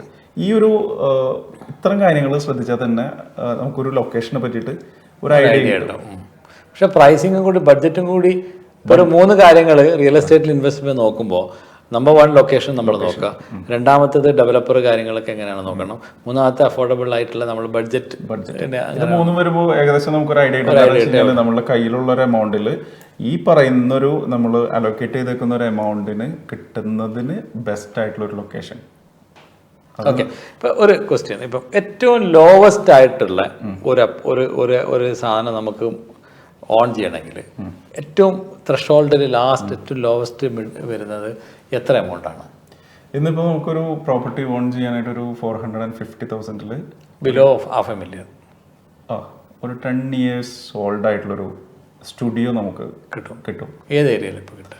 അത് ഡിസ്കവറി ഗാർഡൻ, ഇന്റർനാഷണൽ സിറ്റി, നമ്മളുടെ JVC പോലുള്ള സ്ഥലങ്ങളിൽ ഇത്തരത്തിലുള്ളൊരു ഓൾഡ് ആയിട്ടുള്ളത് കിട്ടും. ഇനി ബ്രാൻഡ് ന്യൂലേക്ക് പോകുന്ന വെച്ച് കഴിഞ്ഞാൽ 650,000. ഞാനീ പറയുന്നത് സ്റ്റുഡിയോ അപ്പാർട്ട്മെന്റിൽ ഒരു അറൌണ്ട് ഒരു 350 സ്റ്റുഡിയോ എന്ന് പറയുമ്പം ഒരു 350 to 400 സ്ക്വയർ ഫീറ്റിലുള്ള 350 to 400 ഓപ്പൺ സ്പേസ് ഉണ്ടാവും, ഒരു കിച്ചൺ ഉണ്ടാവും, ഒരു ടോയ്ലറ്റ് ഉണ്ടാവും, ഇത്രയാണ് ഒരു ബാൽക്കണി, ഇത്രയാണ് ഒരു സ്റ്റുഡിയോ എന്ന് പറയുന്നത്. ഒരാൾക്ക് താമസിക്കാനുള്ളത്. ഇതിൽ നിന്നാണ് നമുക്ക് തുടങ്ങുന്നത്. ഒരു 1 bedroom അറൌണ്ട് ഒരു 900,000 നമുക്കിപ്പോൾ നിലവിൽ അവൈലബിൾ ആയിട്ടുള്ളത്, ബ്രാൻഡ് ന്യൂ. ഓക്കെ, ഈ ബ്രാൻഡ് ന്യൂ എന്ന് പറയുമ്പോഴാണ് ഒരു ക്വസ്റ്റ്യൻ. ഇപ്പോൾ സാധാരണ രീതിയിൽ നമ്മൾ ഓഫ് പ്ലാൻ, അതുപോലെ 2 ടൈപ്പാണ് സെക്കൻഡറി, ഒന്ന് ഓഫ് പ്ലാൻ, ഒന്ന് സെക്കൻഡറി. ഈ ഓഫ് പ്ലാൻ എന്ന് പറയുമ്പോൾ ഇവ ഇന്ന് പൈസ അടച്ചിട്ട് ഒരു 5 വർഷം 2 വർഷം 4 വർഷം കാത്തിരുന്നിട്ട് ആ പേയ്മെൻറ്റ് അടച്ച് തീർത്തിട്ട് വാങ്ങിക്കുന്നതാണ്. ഇത് തമ്മിലുള്ള മെയിൻ ഡിഫറൻസും അഡ്വാൻറ്റേജസും ഡിസഡ്വാൻറ്റേജസും എന്താണെന്ന് ചോദിച്ചാൽ what Shamir would say? Off പ്ലാനിലൊരു അഡ്വാൻറ്റേജ് എന്താണെന്ന് വെച്ച് കഴിഞ്ഞാൽ നമുക്കതൊരു ഏറ്റവും ലേറ്റസ്റ്റ് ഡിസൈനിൽ ആ ഒരു പ്രോപ്പർട്ടി നമുക്ക് കിട്ടും. ഓക്കെ, ഏറ്റവും മോഡേൺ ആയിട്ടുള്ള പ്രോപ്പർട്ടീസ് ആയിരിക്കും നമുക്ക് കിട്ടുക. രണ്ടാമത് പേയ്മെന്റ് പ്ലാൻ, ഫ്ലെക്സിബിൾ ആയിട്ടുള്ള ടൈം വലിയൊരു എമൗണ്ട് നമ്മളതിൽ കൊടുക്കണ്ട. ഘട്ടം ഘട്ടമായിട്ടുള്ള പേയ്മെന്റ് പ്ലാൻസ് നമുക്കതൊരു 3 years നമ്മുടെ ബഡ്ജറ്റ് പ്ലാൻ ചെയ്യാനുള്ളൊരു ലിവറേജ് കിട്ടുന്നുണ്ട്. പിന്നെ സെക്കൻഡറിയിലേക്ക് വരുമ്പോൾ ചൂസ് ചെയ്യാനുള്ളൊരു ഓഫ് പ്ലാനിൽ ചൂസ് ചെയ്യാനുള്ളൊരു ഓപ്ഷൻ നമുക്ക് കിട്ടും. നമുക്ക് ഇഷ്ടമുള്ളൊരു ഡെവലപ്പറെ, ഇഷ്ടമുള്ളൊരു ഡിസൈൻ, അത്തരം ലൊക്കേഷൻ ഒരു പരിധി വരെ നമുക്ക് ചൂസ് ചെയ്യാൻ പറ്റും. സെക്കൻഡറിയിലോട്ട് വരുമ്പോൾ അവൈലബിൾ ആയിട്ടുള്ളതിൽ ബെസ്റ്റ് നമ്മൾ ചൂസ് ചെയ്യേണ്ടി വരും. ഓക്കെ, ഓൾറെഡി ബിൽഡ് ചെയ്ത് ഓൾറെഡി ഉള്ള സാധനമായിരിക്കും. സെക്കൻഡറി എന്ന് പറഞ്ഞാൽ ഓൾറെഡി യൂസ്ഡ് കാർ പോലെ. ഇതിൽ സെക്കൻഡറിയുടെ വലിയൊരു അഡ്വാൻറ്റേജ് എന്ന് കഴിഞ്ഞാൽ നമുക്ക് ഇന്ന് വാങ്ങി നാളെ അത് താമസിക്കാം, അതല്ലെങ്കിൽ ഇൻകം ജനറേറ്റ് ചെയ്ത്. അത് പറയുമ്പോഴാണ് ഇപ്പം നമ്മളൊരു 600,000-ന്റെ 650,000-ന്റെ അല്ലെങ്കിൽ 400,000-ന്റെ ഒരു സാധനം വാങ്ങിച്ചാൽ അത് സെക്കൻഡറി മാർക്കറ്റിൽ നിന്ന് വാങ്ങിക്കുകയാണെങ്കിൽ what would be monthly or yearly annual income വരുന്നത് എത്രയാണ്? ആനുവൽ ഇൻകം ഇന്നിപ്പോൾ ദുബായിലൊരു മിനിമം റിട്ടേൺ ഓഫ് ഇൻവെസ്റ്റ്മെന്റ് പറയുന്നത് 6.5%. ലോങ് ടൈം റെന്റലിന് കൊടുക്കാന്ന് വെച്ച് കഴിഞ്ഞാൽ നമുക്ക് കിട്ടുന്നതാണ്. അതായത് മന്ത്ലി ഇയർലി 6.5% മിനിമം. ഇയർലി പിന്നെ റെന്റ് ഔട്ട് ചെയ്യണം. ഇയർലി റെന്റ് ഔട്ട് ചെയ്യുമ്പോൾ അതൊരു ഷോർട്ട് ടൈം റെന്റൽസിലേക്കാണെന്ന് വെച്ച് കഴിഞ്ഞാൽ നമുക്ക് 12 to 15% വരെ കിട്ടുന്നുണ്ട്. അപ്പോൾ 450 അല്ലെങ്കിൽ 500,000 കൊടുത്തിട്ട് ഒരാൾ എടുക്കുമ്പോൾ അവിടെയാണ് എൻ്റെ ക്വസ്റ്റ്യൻ വരുന്നത്. ഒരു എംപ്ലോയി ആകുന്ന ഒരാൾക്ക് അല്ലെങ്കിൽ ഒരു ചെറിയ കച്ചവടം ചെയ്ത ഒരാൾക്ക് ഒരു മോഡ്ഗേജ് അല്ലെങ്കിൽ ഹൗസിംഗ് ലോൺ, അതാണല്ലോ മോഡ്ഗേജ് എന്ന് പറഞ്ഞാൽ ഹൗസിംഗ് ലോൺ. ഈ മോഡ്ഗേജ് നമ്മൾ എടുക്കുന്ന സമയത്ത് എങ്ങനെ അത് വർക്കൗട്ട് ആവും? ഈ കിട്ടുന്ന റെന്റ് സെക്കൻഡറി മാർക്കറ്റിൽ നിന്ന് വാങ്ങിച്ചിട്ട് തിരിച്ചടക്കാൻ പറ്റുമോ? ഓൾമോസ്റ്റ് ഇപ്പോൾ ഇന്നിപ്പോൾ ഇവിടുത്തെ ദുബായിലൊരു മോഡ്ഗേജിൻ്റെ ഒരു കണക്ക് പറയുന്നത് വെച്ച് കഴിഞ്ഞാൽ 84% വരെ ബാങ്ക് ഫിനാൻസ് ചെയ്യും. 84% പ്രോപ്പർട്ടി വാല്യൂൻ്റെ 84% വരെ. അത് ഇൻക്ലൂഡിങ് രജിസ്ട്രേഷൻ ചാർജസ് ഇറക്കും, രജിസ്ട്രേഷൻ ചാർജസ് ഇറക്കും. അപ്പോൾ നമ്മൾ കയ്യിൽ നിന്ന് ഈ പ്രോപ്പർട്ടിയിലേക്ക് ഇൻവെസ്റ്റ് ചെയ്യേണ്ടി വരുന്നത് 20% ആണ്. ഓക്കെ, ഈ പറയുന്ന let's take an example of 600,000. ഒരു 600,000-ന്റെ പ്രോപ്പർട്ടിയാണ് നമ്മൾ വാങ്ങിക്കുന്നതെങ്കിൽ അതിൽ 20% കഴിഞ്ഞാൽ 120,000 അപ്പോൾ നമ്മൾ ഇൻവെസ്റ്റ് ചെയ്യണം. കിട്ടും. ബാലൻസ് വരുന്ന ഒരു 480,000 മോർഗേജ് കിട്ടും. മോർഗേജ് ഒരു 10 years up to 25 years, 65 years, 25 years tenure up to 65 years age. ഇപ്പൊ ഒരു 40 വയസ്സുള്ള ഒരാളാണെങ്കിൽ 25 years വരെ നമുക്ക് മാക്സിമം കിട്ടും. ഇനി 50 വയസ്സിലാക്ക് 10 വർഷം 15 വർഷം കിട്ടുള്ളൂ. അതിൻ്റെ ഇടയിൽ അത് നമ്മളെ തീർക്കണം. അപ്പം അങ്ങനെ വരുമ്പോൾ സാധാരണ മോർഗേജിൻ്റെ കോംപ്ലിക്കേഷൻസ് എന്തൊക്കെയാണ്? അതിൻ്റെ എത്ര എളുപ്പത്തിൽ നമുക്കത് പിന്നെ അവൈൽ ആകാൻ പറ്റും? പിന്നെ ഒന്ന് അപ്രോക്സിമേറ്റ്ലി എത്ര പെർസെൻറ്റേജ് എങ്ങനെയാണ് അതിൻ്റെ ഒരു പേയ്മെൻറ്റ് ടേംസ് ഒക്കെ? ക്വസ്റ്റ്യൻ എന്താണെന്ന് പറഞ്ഞാൽ സാധാരണക്കാരന് സ്വപ്നം കാണാൻ പറ്റുമോ എന്നുള്ളതാണ് എൻ്റെ ക്വസ്റ്റ്യൻ. ഉറപ്പായിട്ടും നമ്മളൊരു ഫിനാൻഷ്യൽ പ്ലാനിംഗ് ഒക്കെ ഉള്ള ഒരാളാണെന്ന് വെച്ച് കഴിഞ്ഞാൽ നമ്മളെ സംബന്ധിച്ചിടത്തോളം ഒരു പ്രോപ്പർട്ടി അഫോർഡ് ചെയ്യുക എന്ന് പറയുന്നത് അത്ര ബുദ്ധിമുട്ടുള്ള ഒരു കാര്യമല്ല. കാരണം 120,000 നമ്മളൊരു നല്ലൊരു കാർ വാങ്ങുന്നൊരു എമൗണ്ട് വരുന്നത്. ഇതിൽ നിന്ന് 3.8% മുതൽ ഇൻട്രസ്റ്റ് റേറ്റ് സ്റ്റാർട്ട് ചെയ്യുന്നുണ്ട്. അത് നമ്മളുടെ ഒരു സ്കോർ അനുസരിച്ചിട്ട്, ക്രെഡിറ്റ് സ്കോർ അനുസരിച്ചിട്ട് അതിൽ നല്ലൊരു പെർസെൻറ്റേജിൽ നമുക്ക് കിട്ടും. അപ്പം നമ്മൾ ഈ പറയുന്ന ഒരു 600,000 ഉദ്ദേശിക്കുന്ന ഇത്തിഹാദ് ബ്യൂറോന്റെ നമ്മളുടെ ബാങ്കിങ്ങും നമ്മുടെ ക്രെഡിറ്റ് കാർഡിന്റെയും മറ്റേ എല്ലാം നോക്കിയിട്ട് അതിനുള്ള ഒരു സ്കോർ ഇത്തിഹാദ് ബ്യൂറോ തരും. അതാണ് സ്കോർ ഉദ്ദേശിക്കുന്നത്. ഈ പറയുന്ന രീതിയിലൊരു 480,000 നമ്മളൊരു മോർഗേജ് എടുത്തു കഴിഞ്ഞിട്ടുണ്ടെന്നുണ്ടെങ്കിൽ അതിലേക്ക് വരുന്ന ഒരു തിരിച്ചടവ് എന്ന് പറയുന്നത് വളരെ ചെറിയൊരു എമൗണ്ട് മാത്രം വരുന്നുള്ളൂ. നമ്മളൊരു അറൗണ്ട് ഒരു 2,000 dirhams പെർ മന്തിലേക്ക് വരുന്നുള്ളൂ. അതിൽ കൂടുതൽ എമൗണ്ട് ഈ റെന്റൽ ഇൻകം ആയിട്ട് നമുക്ക് കിട്ടും. Obviously, of course. അപ്പൊ ഇത്തരത്തില് സ്റ്റുഡിയോ എന്ന് പറയുമ്പോൾ അജയ വി സിയിലൊക്കെ ഐ തിങ്ക് സ്റ്റുഡിയോക്ക് ഒരു 40-45 റേഞ്ചിൽ ഇപ്പം നടക്കുന്നുണ്ടല്ലോ. അപ്പോൾ that's A very lucrative business. ഉറപ്പായിട്ടും 40 എന്ന് പറയുമ്പോൾ 4,000 മേലെ നമുക്ക് മന്ത്ലി അപ്രോക്സിമേറ്റ്ലി കിട്ടും. ഒരു 2,500-3,000 അടച്ചാലും whenever you want to stay, you can stay and that's a very വളരെ ഇമ്പോർട്ടൻ്റ് ആയിട്ടുള്ളൊരു കാര്യമാണ്. നമ്മൾ ആർക്കെങ്കിലും ഇങ്ങനെ ചെയ്യണം. ഇനി ഈ മോർഗേജ് കിട്ടാനുള്ള വകുപ്പുകൾ എന്തൊക്കെയാണ്? മോർഗേജ് ഇവിടെ കിട്ടുന്നതിന് അത്ര കോംപ്ലിക്കേഷൻ ഒന്നുമില്ല. നമ്മൾ ഒരു മിനിമം 10,000 dirhams സാലറി വേണം എന്നുള്ള നല്ല എത്തിഹാദ് ബ്യൂറോൻ്റെ ക്രെഡിറ്റ് സ്കോർ നല്ലതായിരിക്കണം. ഈ 2 കാറ്റഗറി മാത്രമേ ഉള്ളൂ. ഒരു 6 month എങ്കിലും സാലറി കറക്റ്റായിട്ട് ക്രെഡിറ്റ് ആയിട്ടിരിക്കണം. ഇപ്പോൾ നമ്മൾ ഒരു ന്യൂ എംപ്ലോയി ആണെന്ന് വെച്ച് കഴിഞ്ഞാൽ ഒരു 6 month കഴിഞ്ഞാൽ എലിജിബിൾ ആണ്. ഒരു 1 month മാക്സിമം അതിലൊരു പ്രീ ക്വാളിഫിക്കേഷൻ നമുക്ക് അവർ തരും. ഇത്ര എമൗണ്ടിന് നിങ്ങൾ എലിജിബിൾ ആണെന്നുള്ളത്. അത് കഴിഞ്ഞ ശേഷം നമ്മളൊരു പ്രോപ്പർട്ടി കണ്ടെത്തി അതിൻ്റെ ഒരു വാല്യുവേഷൻ ബാങ്ക് തന്നെ നടത്തി ഇത്ര വാല്യൂ ഈ ഒരു പ്രോപ്പർട്ടിക്ക് ഇന്നത്തെ മാർക്കറ്റ് റേറ്റ് അനുസരിച്ചിട്ടുണ്ട്, ഇതിൻ്റെ ഇത്ര പെർസെൻറ്റേജ് നിങ്ങൾ ഫിനാൻസ് ചെയ്യാൻ പറ്റുന്നുള്ള കാര്യങ്ങൾ കഴിഞ്ഞ് ബാക്കിയുള്ളത് ഇഷ്യൂ ചെയ്യുക, അത് ട്രാൻസ്ഫർ ചെയ്യുക. ഇതെല്ലാം ഒരു വിത്തിൻ 1 month നടത്താൻ പറ്റുന്ന ഇതേ സംഭവം തന്നെയാണോ ഓഫ് പ്ലാനിൽ വരുമ്പോൾ? ഓഫ് പ്ലാനിൽ മോർഗേജ് എലിജിബിൾ അല്ല ഓഫ് പ്ലാൻ എന്ന് പറയുന്നത്. കാരണം അവിടെ ഒരു പ്രോപ്പർട്ടി ഇല്ല. ഓക്കെ, ഇത് അണ്ടർ കൺസ്ട്രക്ഷൻ ആണ്. അത് MR ദുബായ് പ്രോപ്പർട്ടീസ് പോലുള്ള ഡെവലപ്പേഴ്സിന് എക്സംഷൻസ് ഉണ്ട്. ഗവൺമെൻറ് ഡെവലപ്പേഴ്സിന് അവരൊരു 50% കൺസ്ട്രക്ഷൻ കംപ്ലീറ്റ് ചെയ്തിട്ടുണ്ടെന്നുണ്ടെങ്കിൽ അതിൻ്റെ ഒരു 50% സബ്ജക്ട് ടു അപ്രൂവൽ ആണ്.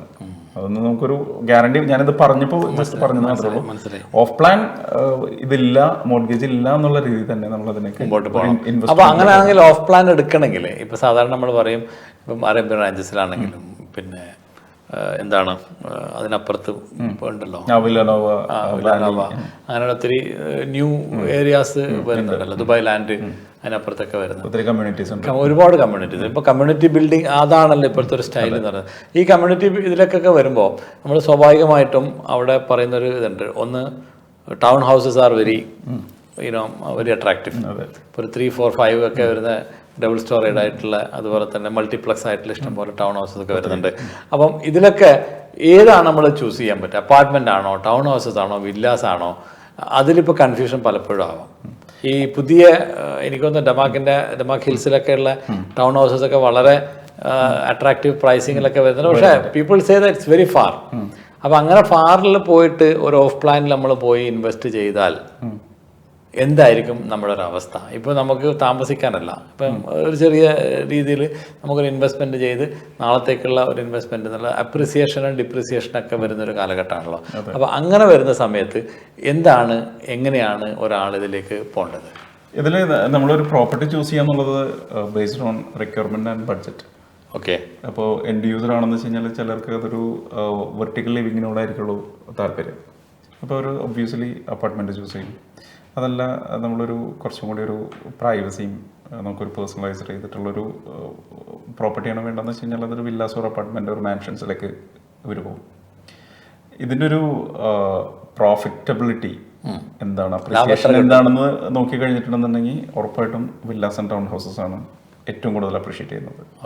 ഇപ്പോൾ മുനീർക്ക് പറഞ്ഞ ദമാക്കിൽസ് എന്ന് പറയുന്ന ദൂരെ എന്ന് പറയുന്ന ഈ ഒരു കമ്മ്യൂണിറ്റി ആണെങ്കിൽ പോലും ബ്യൂട്ടിഫുൾ കമ്മ്യൂണിറ്റി, അവിടെ ട്രംപിന്റെ ഗോൾഫ് കോഴ്സ് ഒക്കെ ഉള്ള. ദമാക്കിൽസ് 2 ആണ് കുറച്ച് ഫാർ എന്ന് പറയുന്നത്. പക്ഷെ അതൊരു ഫാറല്ല, അത് വ്യക്തമായിട്ടുള്ളൊരു പ്ലാൻ ഉണ്ട്. വെറുതെ ഈ ഇട്ടതല്ല. അവര് നമ്മൾ ഇപ്പോൾ എക്സ്പോ അത് ഫാറായിരുന്നു. അയ്യോ, അന്ന് പോകുമ്പോഴൊക്കെ നമുക്ക് ഇപ്പൊ നമ്മൾ അതിന് സംബന്ധിച്ച് എന്തെല്ലാം ഫെസിലിറ്റീസ് ആണ് അതിനോട് ചുറ്റും. അവിടെ താമസിക്കുന്ന ഒരാൾക്ക് പുറത്ത് പോണ്ട.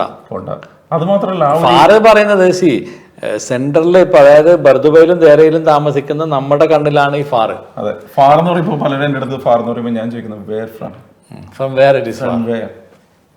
ആ ഒരു ക്വസ്റ്റ്യനാണ്. കാരണം എനിക്ക് ഫാർ എന്ന് പറയുന്നത്, ഞാൻ ഡൗൺ ടൗണിൽ ജോലി ചെയ്യുന്ന ഒരാൾ, എൻ്റെ മക്കൾ ഡൗൺ ടൗണിൽ പഠിക്കുന്നു. അപ്പോൾ എന്നെ സംബന്ധിച്ചിടത്തോളം ഡൗൺ ടൗൺ ആണ് എനിക്ക് ഏറ്റവും കൺവീനിയൻ്റ് ആയിട്ടുള്ള ഒരു ലൊക്കേഷൻ. അവിടെ മൈതാനിലേക്ക് അപ്പുറത്തേക്ക് ഇപ്പുറത്തേക്ക് അങ്ങനെയുള്ള ഒരാളെ നമ്മൾ എക്സ്പോസിറ്റിയിൽ പോയി പ്രോപ്പർട്ടി വാങ്ങേണ്ട കാര്യമില്ല. അപ്പോൾ നമ്മളത് ആദ്യം എന്താണ് നമുക്ക് വേണ്ടതെന്നുള്ളൊരു വ്യക്തമായിട്ടുള്ളൊരു പ്ലാൻ ഉണ്ടാക്കുക എന്നുള്ളതാണ്. അപ്പോൾ അതിൻ്റെ ഭാഗം തന്നെയാണ് നമ്മൾ ഏത് ടൈപ്പ് വേണം എന്നുള്ളത്. ഇപ്പോൾ ഈ പറയുന്ന ഒരു വെർട്ടിക്കൽ ലിവിങ് സ്റ്റൈലാണോ നമുക്ക് വേണ്ടത്, ഒരു അപ്പാർട്ട്മെൻറ്റ്, ഒരു വില്ല ടൈപ്പാണോ നമുക്ക് വേണ്ടതെന്നുള്ളതിൻ്റെ ഒരു തീരുമാനം എടുത്തതിന് ശേഷം മാത്രം നമ്മളൊരു പ്രോപ്പർട്ടി സെർച്ച് ചെയ്യാൻ ഇറങ്ങും. ഓക്കെ, ക്ലിയർ ആണ്. ഇതിൽ ഉറപ്പായിട്ടും വില്ലാസ് ആൻഡ് ടൗൺ ഹൗസസ് ആണ് അപ്രീഷിയബിൾ ആയിട്ടുള്ള. കാരണം വെച്ച് കഴിഞ്ഞാൽ ഒരു 300% വരെ ഇന്ന് മുറുജൽ ഫുർജാനിൽ 300% വരെ.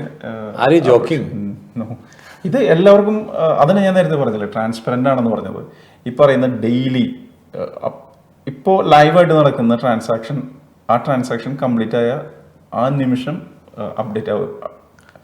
നമുക്ക് ദുബായ് റെസ്റ്റ് ആപ്പിൽ വളരെ ട്രാൻസ്പെറന്റ്, എല്ലാവരും കാണാൻ പറ്റും. ദുബായ് റെസ്റ്റ് ആപ്പ് നമുക്ക് ചെക്ക് ചെയ്യാൻ പറ്റും. DXP ഇന്ററാക്ട് എന്ന് പറയുന്നിട്ടുള്ള വെബ്സൈറ്റിൽ നമുക്ക് കിട്ടും. പ്രോപ്പർട്ടി മോണിറ്റർ എന്ന് പറയുന്ന സൈറ്റിൽ കിട്ടും. ഇപ്പോൾ പ്രോപ്പർട്ടി പോർട്ടൽസ് ആയിട്ടുള്ള പ്രോപ്പർട്ടി ഫൈൻഡറും ഡുബുസിലെയും ബായത്തൊക്കെ പോലുള്ള സൈറ്റുകളിൽ പോയി കഴിഞ്ഞാലും ലേറ്റസ്റ്റ് ആയിട്ടുള്ള ട്രാൻസാക്ഷൻ്റെ ഡീറ്റെയിൽസ്, നമ്മൾ അതിൻ്റെ ഒരു ഡീറ്റെയിലേക്ക് പോകുന്ന വെച്ച് കഴിഞ്ഞാൽ ഈ പ്രോപ്പർട്ടി എത്ര പ്രാവശ്യം സെയിൽ ചെയ്തിട്ടുണ്ട്, ഓരോ പ്രാവശ്യം ഇത് ഡെവലപ്പറുടെ കയ്യിൽ നിന്ന് എത്ര എമൗണ്ടിനാണ് വാങ്ങിച്ചത്, സെക്കൻഡ് സെയിൽ ഇത് എത്രയാണ് നടന്നത്, തേർഡ് സെയിൽ ഇതിന് എത്രയാണ് നടന്നത്, ഇത് പ്രീവിയസ്ലി എത്ര എമൗണ്ടിനാണ് റെന്റ് എത്രയാണ് ചെയ്തേക്കുന്നത്, എത്ര സ്ക്വയർ ഫീറ്റ്, എല്ലാം ഒരു പ്രോപ്പർട്ടിനെ സംബന്ധിച്ചിടത്തോളം A to Z details secure and safe ആണ്. ഇൻവെസ്റ്ററുടെ ഡീറ്റെയിൽസ് ഒഴിച്ചിട്ട് ഈ പ്രോപ്പർട്ടിയായിട്ട് ബന്ധപ്പെട്ടിട്ടുള്ള കംപ്ലീറ്റ് ഡീറ്റെയിൽസ് നമുക്ക് കിട്ടും. അതുകൊണ്ട് ഞാനിപ്പോൾ ഒരു 300% അല്ലെങ്കിൽ 18 ടൈംസ് എന്നൊക്കെ പറയുമ്പോൾ അതൊരിക്കലും ജോക്ക് പറയാൻ പറ്റില്ല. കറക്റ്റ്. ഇപ്പോൾ റീസെൻ്റ് ആയിട്ട് കണ്ട ഒരു ട്രെൻഡ്, എല്ലാവരും ഇൻവെസ്റ്റ് ചെയ്യുമ്പോൾ റിയൽ എസ്റ്റേറ്റ് ഏജൻസിയാണ് ഇപ്പം അവർ തുടങ്ങുന്ന ബിസിനസ്. ബ്രോക്കറേജ് റിയൽ എസ്റ്റേറ്റ് തുടങ്ങാം. എനിക്ക് I want invest in real estate വാങ്ങിക്കാനല്ല, ഒരു കമ്പനി തുടങ്ങാം. ഇത്രയും ആൾക്കാർ വരുന്നുണ്ട്, ഇത്രയും ഓപ്പർച്യൂണിറ്റീസ് ഉണ്ട്, ഇത്രയും ഉണ്ട്. അപ്പോൾ അതിൽ നിന്ന് നമുക്ക് കമ്മീഷൻ ഉള്ള ഒരു സംവിധാനം. അതിനെക്കുറിച്ച് എന്താണ് as an expert? Real estate ബിസിനസിനെ പറ്റിയാണോ? റിയൽ എസ്റ്റേറ്റ് ബിസിനസ് എപ്പോഴും ലാഭകരമായിട്ടുള്ളൊരു ബിസിനസ് തന്നെയാണ്. അത് നമ്മളൊരു ഇത്തിരി ക്രെഡിബിൾ ആയിട്ട് ചെയ്ത് കഴിഞ്ഞാൽ സസ്റ്റൈനബിൾ ആയിട്ട് ലോങ് ലാസ്റ്റിംഗ് ആയിട്ട് നിലനിൽക്കും. ഇപ്പോൾ എന്തൊക്കെ ശ്രദ്ധിക്കേണ്ടി വരും? നമ്മൾ ശ്രദ്ധിക്കേണ്ടത് വെച്ച് കഴിഞ്ഞാൽ നമ്മളൊരു ഇപ്പോൾ ഒരു ഡെവലപ്പറുടെ അടുത്ത് പോകുന്നതിനേക്കാളും ഒരു ഏജൻസിനെ അപ്രോച്ച് ചെയ്യുന്നത് നമുക്ക് വ്യക്തമായിട്ടുള്ളൊരു ക്ലാരിറ്റി നമ്മുടെ ഇൻവെസ്റ്റ്മെന്റിൽ അവർ കൊടുക്കും എന്നുള്ളൊരു പ്രതീക്ഷയുടെ പുറത്ത് ഏജൻസിയിൽ ഇവർ അപ്രോച്ച് ചെയ്യുന്നത്. കാരണം നമ്മളൊരു പ്രോപ്പർട്ടി ഇൻവെസ്റ്റ് ചെയ്യാനായി, ഉദാഹരണത്തിന് ഡൗൺ ടൗണിൽ ഒരു പ്രോപ്പർട്ടി പർച്ചേസ് ചെയ്യണമെന്ന് വെച്ച് കഴിഞ്ഞാൽ ഡൗൺ ടൗണിൽ ഒത്തിരി ഇൻവെസ്റ്റേഴ്സ് ഉണ്ട്. നമ്മൾ ആരുടെ കയ്യിൽ നിന്ന് എങ്ങനെ എന്ത് എപ്പോൾ വാങ്ങുന്നുള്ളത് നോക്കണം എന്ന് വെച്ച് കഴിഞ്ഞാൽ ഈ പറയുന്ന എം ആർ എന്താണോ കൊടുക്കുന്നത് അറിയണമെന്നുണ്ടെങ്കിൽ MRന്റെ ഓഫീസിൽ പോയി നോക്കണം. ദമാക്ക് എന്താണ് കൊടുക്കുന്നത് അന്വേഷിക്കണം. ഈ ഇത്തരത്തിലുള്ള ബുദ്ധിമുട്ടുകളും എന്താണ് ഇപ്പോൾ നിലവിൽ റിയൽ എസ്റ്റേറ്റ് മാർക്കറ്റ് എന്താണ്, ഈ ഒരു സമയം ഇൻവെസ്റ്റ് ചെയ്യാൻ നല്ലതാണോ, എന്താണ് ഇൻവെസ്റ്റ് ചെയ്യേണ്ടത്, എന്താ പേയ്മെന്റ് എന്താണ്, മോർഗേജിൽ പോകണോ റെഡി ക്യാഷിന് പോകണോ എന്ന അത്തരത്തിലുള്ള ഒത്തിരി കാര്യങ്ങൾ. കാരണം എല്ലാവരും എല്ലാത്തിലും എക്സ്പെർട്ട് ഒന്നുമല്ലല്ലോ. ഇത്തരം കാര്യങ്ങൾ അറിയാൻ വേണ്ടിയിട്ടാണ് agency all in one platter, all in one. Even location പോലും നമുക്ക് പലപ്പോഴും അറിയില്ല. അപ്പോൾ അത്തരത്തിലുള്ള ഒരു നല്ലൊരു അഡ്വൈസിന് വേണ്ടി, ഒരു കൺസൾട്ടേഷന് വേണ്ടിയിട്ടാണ് നമ്മൾ ഏജൻസിനെ സപ്പോർട്ട് ചെയ്യുക. പക്ഷെ പല ഏജൻസിക്കും ഡയറക്റ്റ് ഡെവലപ്പേഴ്സ് ആയിട്ടോ അല്ലെങ്കിൽ ഇവരായിട്ടൊന്നും കണക്ഷൻ ഉണ്ടാവില്ലല്ലോ. How does it work? Like കണക്ഷൻസിൽ പ്രോബ്ലം ഒന്നുമില്ല. കാരണം നമ്മളൊരു റിയൽ എസ്റ്റേറ്റ് നിങ്ങളുടെ ഇപ്പോൾ എനിക്കറിയാം മെട്രോപൊളിറ്റൻ എന്ന് പറഞ്ഞാൽ വൺ ഓഫ് ദ വളരെ പോപ്പുലർ ആയിട്ടുള്ള റഷ്യൻ മാനേജ്മെൻറ്റുള്ള ഒരു വലിയൊരു conglomerate. It's something like that. പക്ഷേ ഇപ്പം നമ്മൾ പുതിയതായിട്ടൊക്കെ തുടങ്ങുമ്പോൾ ഇപ്പം ഒരു പുതിയ ഒരാൾക്ക് ഇങ്ങനെ കണക്ഷൻസോ അല്ലെങ്കിൽ ഡെവലപ്പേഴ്സായിട്ട് നേരിട്ട് ബന്ധമൊന്നും ഉണ്ടാവില്ലല്ലോ. So how does it work? ഇപ്പം എങ്ങനെ വിശ്വസിച്ചിട്ടാണ് ഒരു ക്ലയൻറ്റ് ആ ഏജൻസിയെ സമീപിക്കേണ്ടത്? എന്താണ് നോക്കേണ്ടത്? ഇപ്പോൾ ഒരാൾ നമ്മൾ വിളിക്കുന്നു, ഇന്ന പ്രോപ്പർട്ടീസ് നിന്നാണ് നിങ്ങൾ നോക്കുന്നുണ്ടോ? ഓക്കെ, നോക്കുന്നുണ്ടെന്ന് പറയും. അവർ വ്യൂ കാണിച്ചു തരും, നമ്മൾ പോകും, നോക്കും, ചെക്ക് പ്രിപ്പയർ ചെയ്യുമ്പോൾ അവർ എയ്തർ ദിവസേ അവരുടെ പേരിലായിരിക്കും അഡ്വാൻസ് പേയ്മെൻറ്റ്. അപ്പോൾ അങ്ങനെയൊക്കെ പോകുമ്പോൾ ഈസ് ഇറ്റ് സംതിങ്, അതിന് റെഗുലേഷൻ ഉണ്ടോ? അതിന് നമുക്ക് വിശ്വസിക്കാൻ പറ്റുമോ? അതെങ്ങനെ നമുക്ക് ചെക്ക് ചെയ്യാൻ പറ്റും? ഇതിൽ നമ്മൾ നോക്കേണ്ട ഒരു കാര്യം എന്ന് വെച്ച് കഴിഞ്ഞാൽ, അത് കാരണം കള്ളനാണയങ്ങൾ എന്ന് പറയുന്നത് എല്ലാത്തിലും ഉണ്ട്. അപ്പോൾ നമ്മളാണത്, അതിന്റെ ഉത്തരവാദിത്വം നമുക്കാണ്. എങ്ങനെയാന്ന് വെച്ച് കഴിഞ്ഞാൽ ഇപ്പോൾ പലരും, ഞാൻ കണ്ടേക്കുന്ന ഇവിടെ നിലവിൽ നടക്കുന്ന ഒരു പ്രാക്ടീസ് എന്ന് വെച്ച് കഴിഞ്ഞാൽ, ഇപ്പോൾ സോഷ്യൽ മീഡിയ ഇന്ന് വളരെ വ്യാപകമായിട്ട് ആളുകൾ ഉപയോഗിക്കുന്ന ഒരു മീഡിയ ആണ്. അപ്പോൾ അതിൽ കാണുന്ന വീഡിയോസിൻ്റെ അടിസ്ഥാനത്തിൽ, അല്ലെങ്കിൽ ഇപ്പോൾ ഞാൻ മുനീർക്കട ആരെങ്കിലും ഒരു പ്രോപ്പർട്ടി എടുക്കണമെന്ന് പറഞ്ഞിട്ടുണ്ടെങ്കിൽ, മുനീർക്ക് കരുതുന്നത് as a person no, as a professional മുനീർക്ക് ചിലപ്പോൾ വ്യക്തമായിട്ട് അറിയില്ല. അപ്പോൾ ആര് റെഫർ ചെയ്തതാണെന്നുണ്ടെങ്കിലും ഈ ഒരു കമ്പനി എന്താണെന്നുള്ളത് ആദ്യം പഠിക്കാം. കഴിയുമെങ്കിൽ അവരുടെ ഓഫീസ് വിസിറ്റ് ചെയ്ത് എന്താണ് അവർക്ക് എന്താണ് അവരുടെ ലെഗസി എന്താണ്, എത്രയാണ് അവർ നടത്തുന്ന ഒരു ട്രാൻസാക്ഷൻ എന്താണ്, ഈ ഒരു ഏജൻസി ചെയ്യുന്നത് ചെക്ക് ചെയ്യാൻ പറ്റുമോ? ഉറപ്പായിട്ടും ചെക്ക് ചെയ്യാൻ പറ്റും. ഇത്തരത്തിലുള്ള കാര്യങ്ങളെല്ലാം ചെക്ക് ചെയ്യാൻ പറ്റും. ഇപ്പോൾ ചെറിയൊരു ഉദാഹരണത്തിന്, ഒന്നും വേണ്ട, പ്രോപ്പർട്ടി ഫൈൻഡറിൽ കയറി, ഇപ്പം എൻ്റെ company metropolitan premium properties list ചെയ്തേക്കുന്ന പ്രോപ്പർട്ടി സെക്കൻഡറിയാണ് ഞാൻ പറയുന്നത്. ചെക്ക് ചെയ്യാനുള്ള ഒരു ഫെസിലിറ്റി ഈ പ്രോപ്പർട്ടി ഫൈൻഡറിലും ബയത്തിലെല്ലാം ഉണ്ട്. അതിൽ കാണുമ്പോൾ അവർക്കറിയാൻ പറ്റും, അതിൽ ചെയ്തേക്കുന്ന പ്രോപ്പർട്ടീസിൻ്റെ നമ്പേഴ്സ് നോക്കിക്കഴിഞ്ഞാൽ നമുക്കറിയാൻ പറ്റും ഈ ഒരു ഏജൻസി എത്രത്തോളം ക്രെഡിബിൾ ആണെന്നുള്ളത്. അതുപോലെ ഇതിൽ ഡെവലപ്പേഴ്സിൻ്റെ അടുത്ത് റാങ്കിങ് ഉണ്ട്. ഓക്കെ, മനസ്സിലായി. അതിൽ നമ്പർ 1, നമ്പർ 2, നമ്പർ 3 എന്നുള്ള റാങ്കിങ് എല്ലാം ഉണ്ട്. അപ്പം അത്തരത്തിൽ കൊള്ളാവുന്ന ഒരു ടോപ്പ് 10 വരുന്ന, ഇപ്പോൾ നമ്മൾ പറയാന്ന് വെച്ച് കഴിഞ്ഞാൽ MRൽ നമ്പർ 4 ആണ് മെട്രോപൊളിറ്റൻ പ്രീമിയം പ്രോപ്പർട്ടീസ്, ദമാക്കിൽ നമ്പർ 1 ആണ്, ശോഭ നമ്പർ 1 ആണ്, എലിംഗ്ടൺ, അൽദാർ, അബുദാബി ഗവൺമെന്റിന്റെ അൽദാറിന്റെ ഒഫീഷ്യൽ ബ്രോക്കറാണ് ഞങ്ങൾ. സോ യു ആർ പുലി. അങ്ങനെയല്ല, നമ്മൾ ഒരു ക്രെഡിബിൾ ആണോ എന്നുള്ളത് മനസ്സിലായി. അപ്പോൾ അവിടെ തന്നെ ഈ പലരും ഞാൻ അതിൻ്റെ വളരെ I am talking about A different angle. ഇപ്പോൾ പലരും പറയും ആരെങ്കിലൊക്കെ റെഫർ ചെയ്ത് തന്നാൽ നിങ്ങൾക്ക് അതിനുള്ള ബെനിഫിറ്റ് കിട്ടും എന്നൊക്കെ പറയും. അതൊക്കെ ചെയ്യാൻ പാടുണ്ടോ? അങ്ങനെയാണോ? എന്താണ് അതിൻ്റെ ഒരു സൈഡ്? ഇല്ല, അതെല്ലാം ഓരോ വ്യക്തികൾ അടിസ്ഥാനത്തിൽ അവർ ചെയ്യുന്ന ഒരു കാര്യങ്ങളാണ്. അത്തരത്തിലുള്ള അതിനൊന്നും ഇവിടെ ഒരു പ്രശ്നങ്ങളൊന്നുമില്ല. അത് കാരണം അതൊരു ആസ് ആൻ ഓർഗനൈസേഷൻ നമ്മളുടെ ഒരു ഡിസ്കഷനാണ് എന്ത് ചെയ്യണം. Okay, come back to the property സൈഡിൽ വരുമ്പോൾ നമ്മളിപ്പം പ്രോപ്പർട്ടി വാങ്ങിക്കാൻ ആദ്യം ഞാൻ ലൊക്കേഷൻ നോക്കി, സയ്യിദ് ജദ്ദാഫ് അല്ലെങ്കിൽ മെയ്ദാൻ അല്ലെങ്കിൽ ഏതെങ്കിലും ലൊക്കേഷൻ നോക്കി. രണ്ടാമത്തത് how do I find the best അല്ലെങ്കിൽ ബെറ്റർ ഡെവലപ്പർ ഏതാണെന്ന് കണ്ടെത്താൻ എങ്ങനെ നമുക്ക് പറ്റുക? ഡെവലപ്പർ ഏജൻസി ത്രൂ ഇതിൽ നമ്മൾ കുറച്ച് ഹോംവർക്ക് ചെയ്യണം, പണിയെടുക്കണം. പെട്ടെന്ന് ചെയ്യാതിരിക്കില്ല. നമ്മളൊരിക്കലും നമ്മളൊരു ഇത്രയും ഹാർഡ് ഉണ്ട് മണി കൊണ്ടുവന്ന് ആരുടെയെങ്കിലും കയ്യിൽ വെറുതെ കൊണ്ട് കൊടുക്കരുത്. ആരെങ്കിലും പറയാൻ വേണ്ടിയിട്ട് നമുക്ക് അതിൽ ചെക്ക് ചെയ്യാനുള്ള ഒത്തിരി സോഴ്സുകളുണ്ട്. ഈ പറയുന്ന ഡെവലപ്പേഴ്സ് അവർ പറ്റുമെന്ന് വെച്ച് കഴിഞ്ഞാൽ ഇവർ പ്രീവിയസ് ആയിട്ട് കംപ്ലീറ്റ് ചെയ്തേക്കുന്ന പ്രൊജക്റ്റുകൾ പോയി നോക്കുക. ആരെങ്കിലും അവിടെ നമുക്കറിയാവുന്നവർ ആരെങ്കിലുമൊക്കെ അവിടെ താമസിക്കുന്നുണ്ടെങ്കിൽ ഇവരുടെ അടുത്ത് ചോദിക്കുക. അതല്ലെങ്കിൽ അറ്റ്ലീസ്റ്റ് നമ്മളിപ്പോൾ ഞാൻ പറയാന്ന് വെച്ച് കഴിഞ്ഞാൽ എന്നെ നിങ്ങൾ വിശ്വസിക്കണ്ട. നമ്മളിപ്പോൾ ഞാൻ 1-2 പ്രോപ്പർട്ടി ഞാൻ അവരുടെ അടുത്ത് ഓഫ് പ്ലാനിൽ വരുന്നവരുടെ അടുത്ത് ഞാൻ പറയാറ്, നിങ്ങൾ ഒരു സെക്കൻഡറിയിൽ ഒരു എൻക്വയറി ഇടാം. ഒരു പ്രോപ്പർട്ടി, ഒരു പെർട്ടിക്കുലർ, ഇപ്പോൾ MR ആണ് ഇവിടെ എല്ലാവരും MR ആണ് ഫസ്റ്റ് ചോദിക്കുന്നത്. കാരണം ദുബായിൽ വന്ന എല്ലാവരും കാണുന്നത് MR ആണ്. അപ്പൊ നമ്മൾ ചോദിക്കുന്നത് വെച്ച് കഴിഞ്ഞാൽ MRന്റെ ഒരു സെക്കൻഡറി പ്രോപ്പർട്ടി, ഏതെങ്കിലും ഒരു ബിൽഡിംഗ് നമ്മൾ പ്രോപ്പർട്ടി ഫൈൻഡറിൽ കയറി നോക്കിക്കഴിഞ്ഞാൽ കിട്ടും.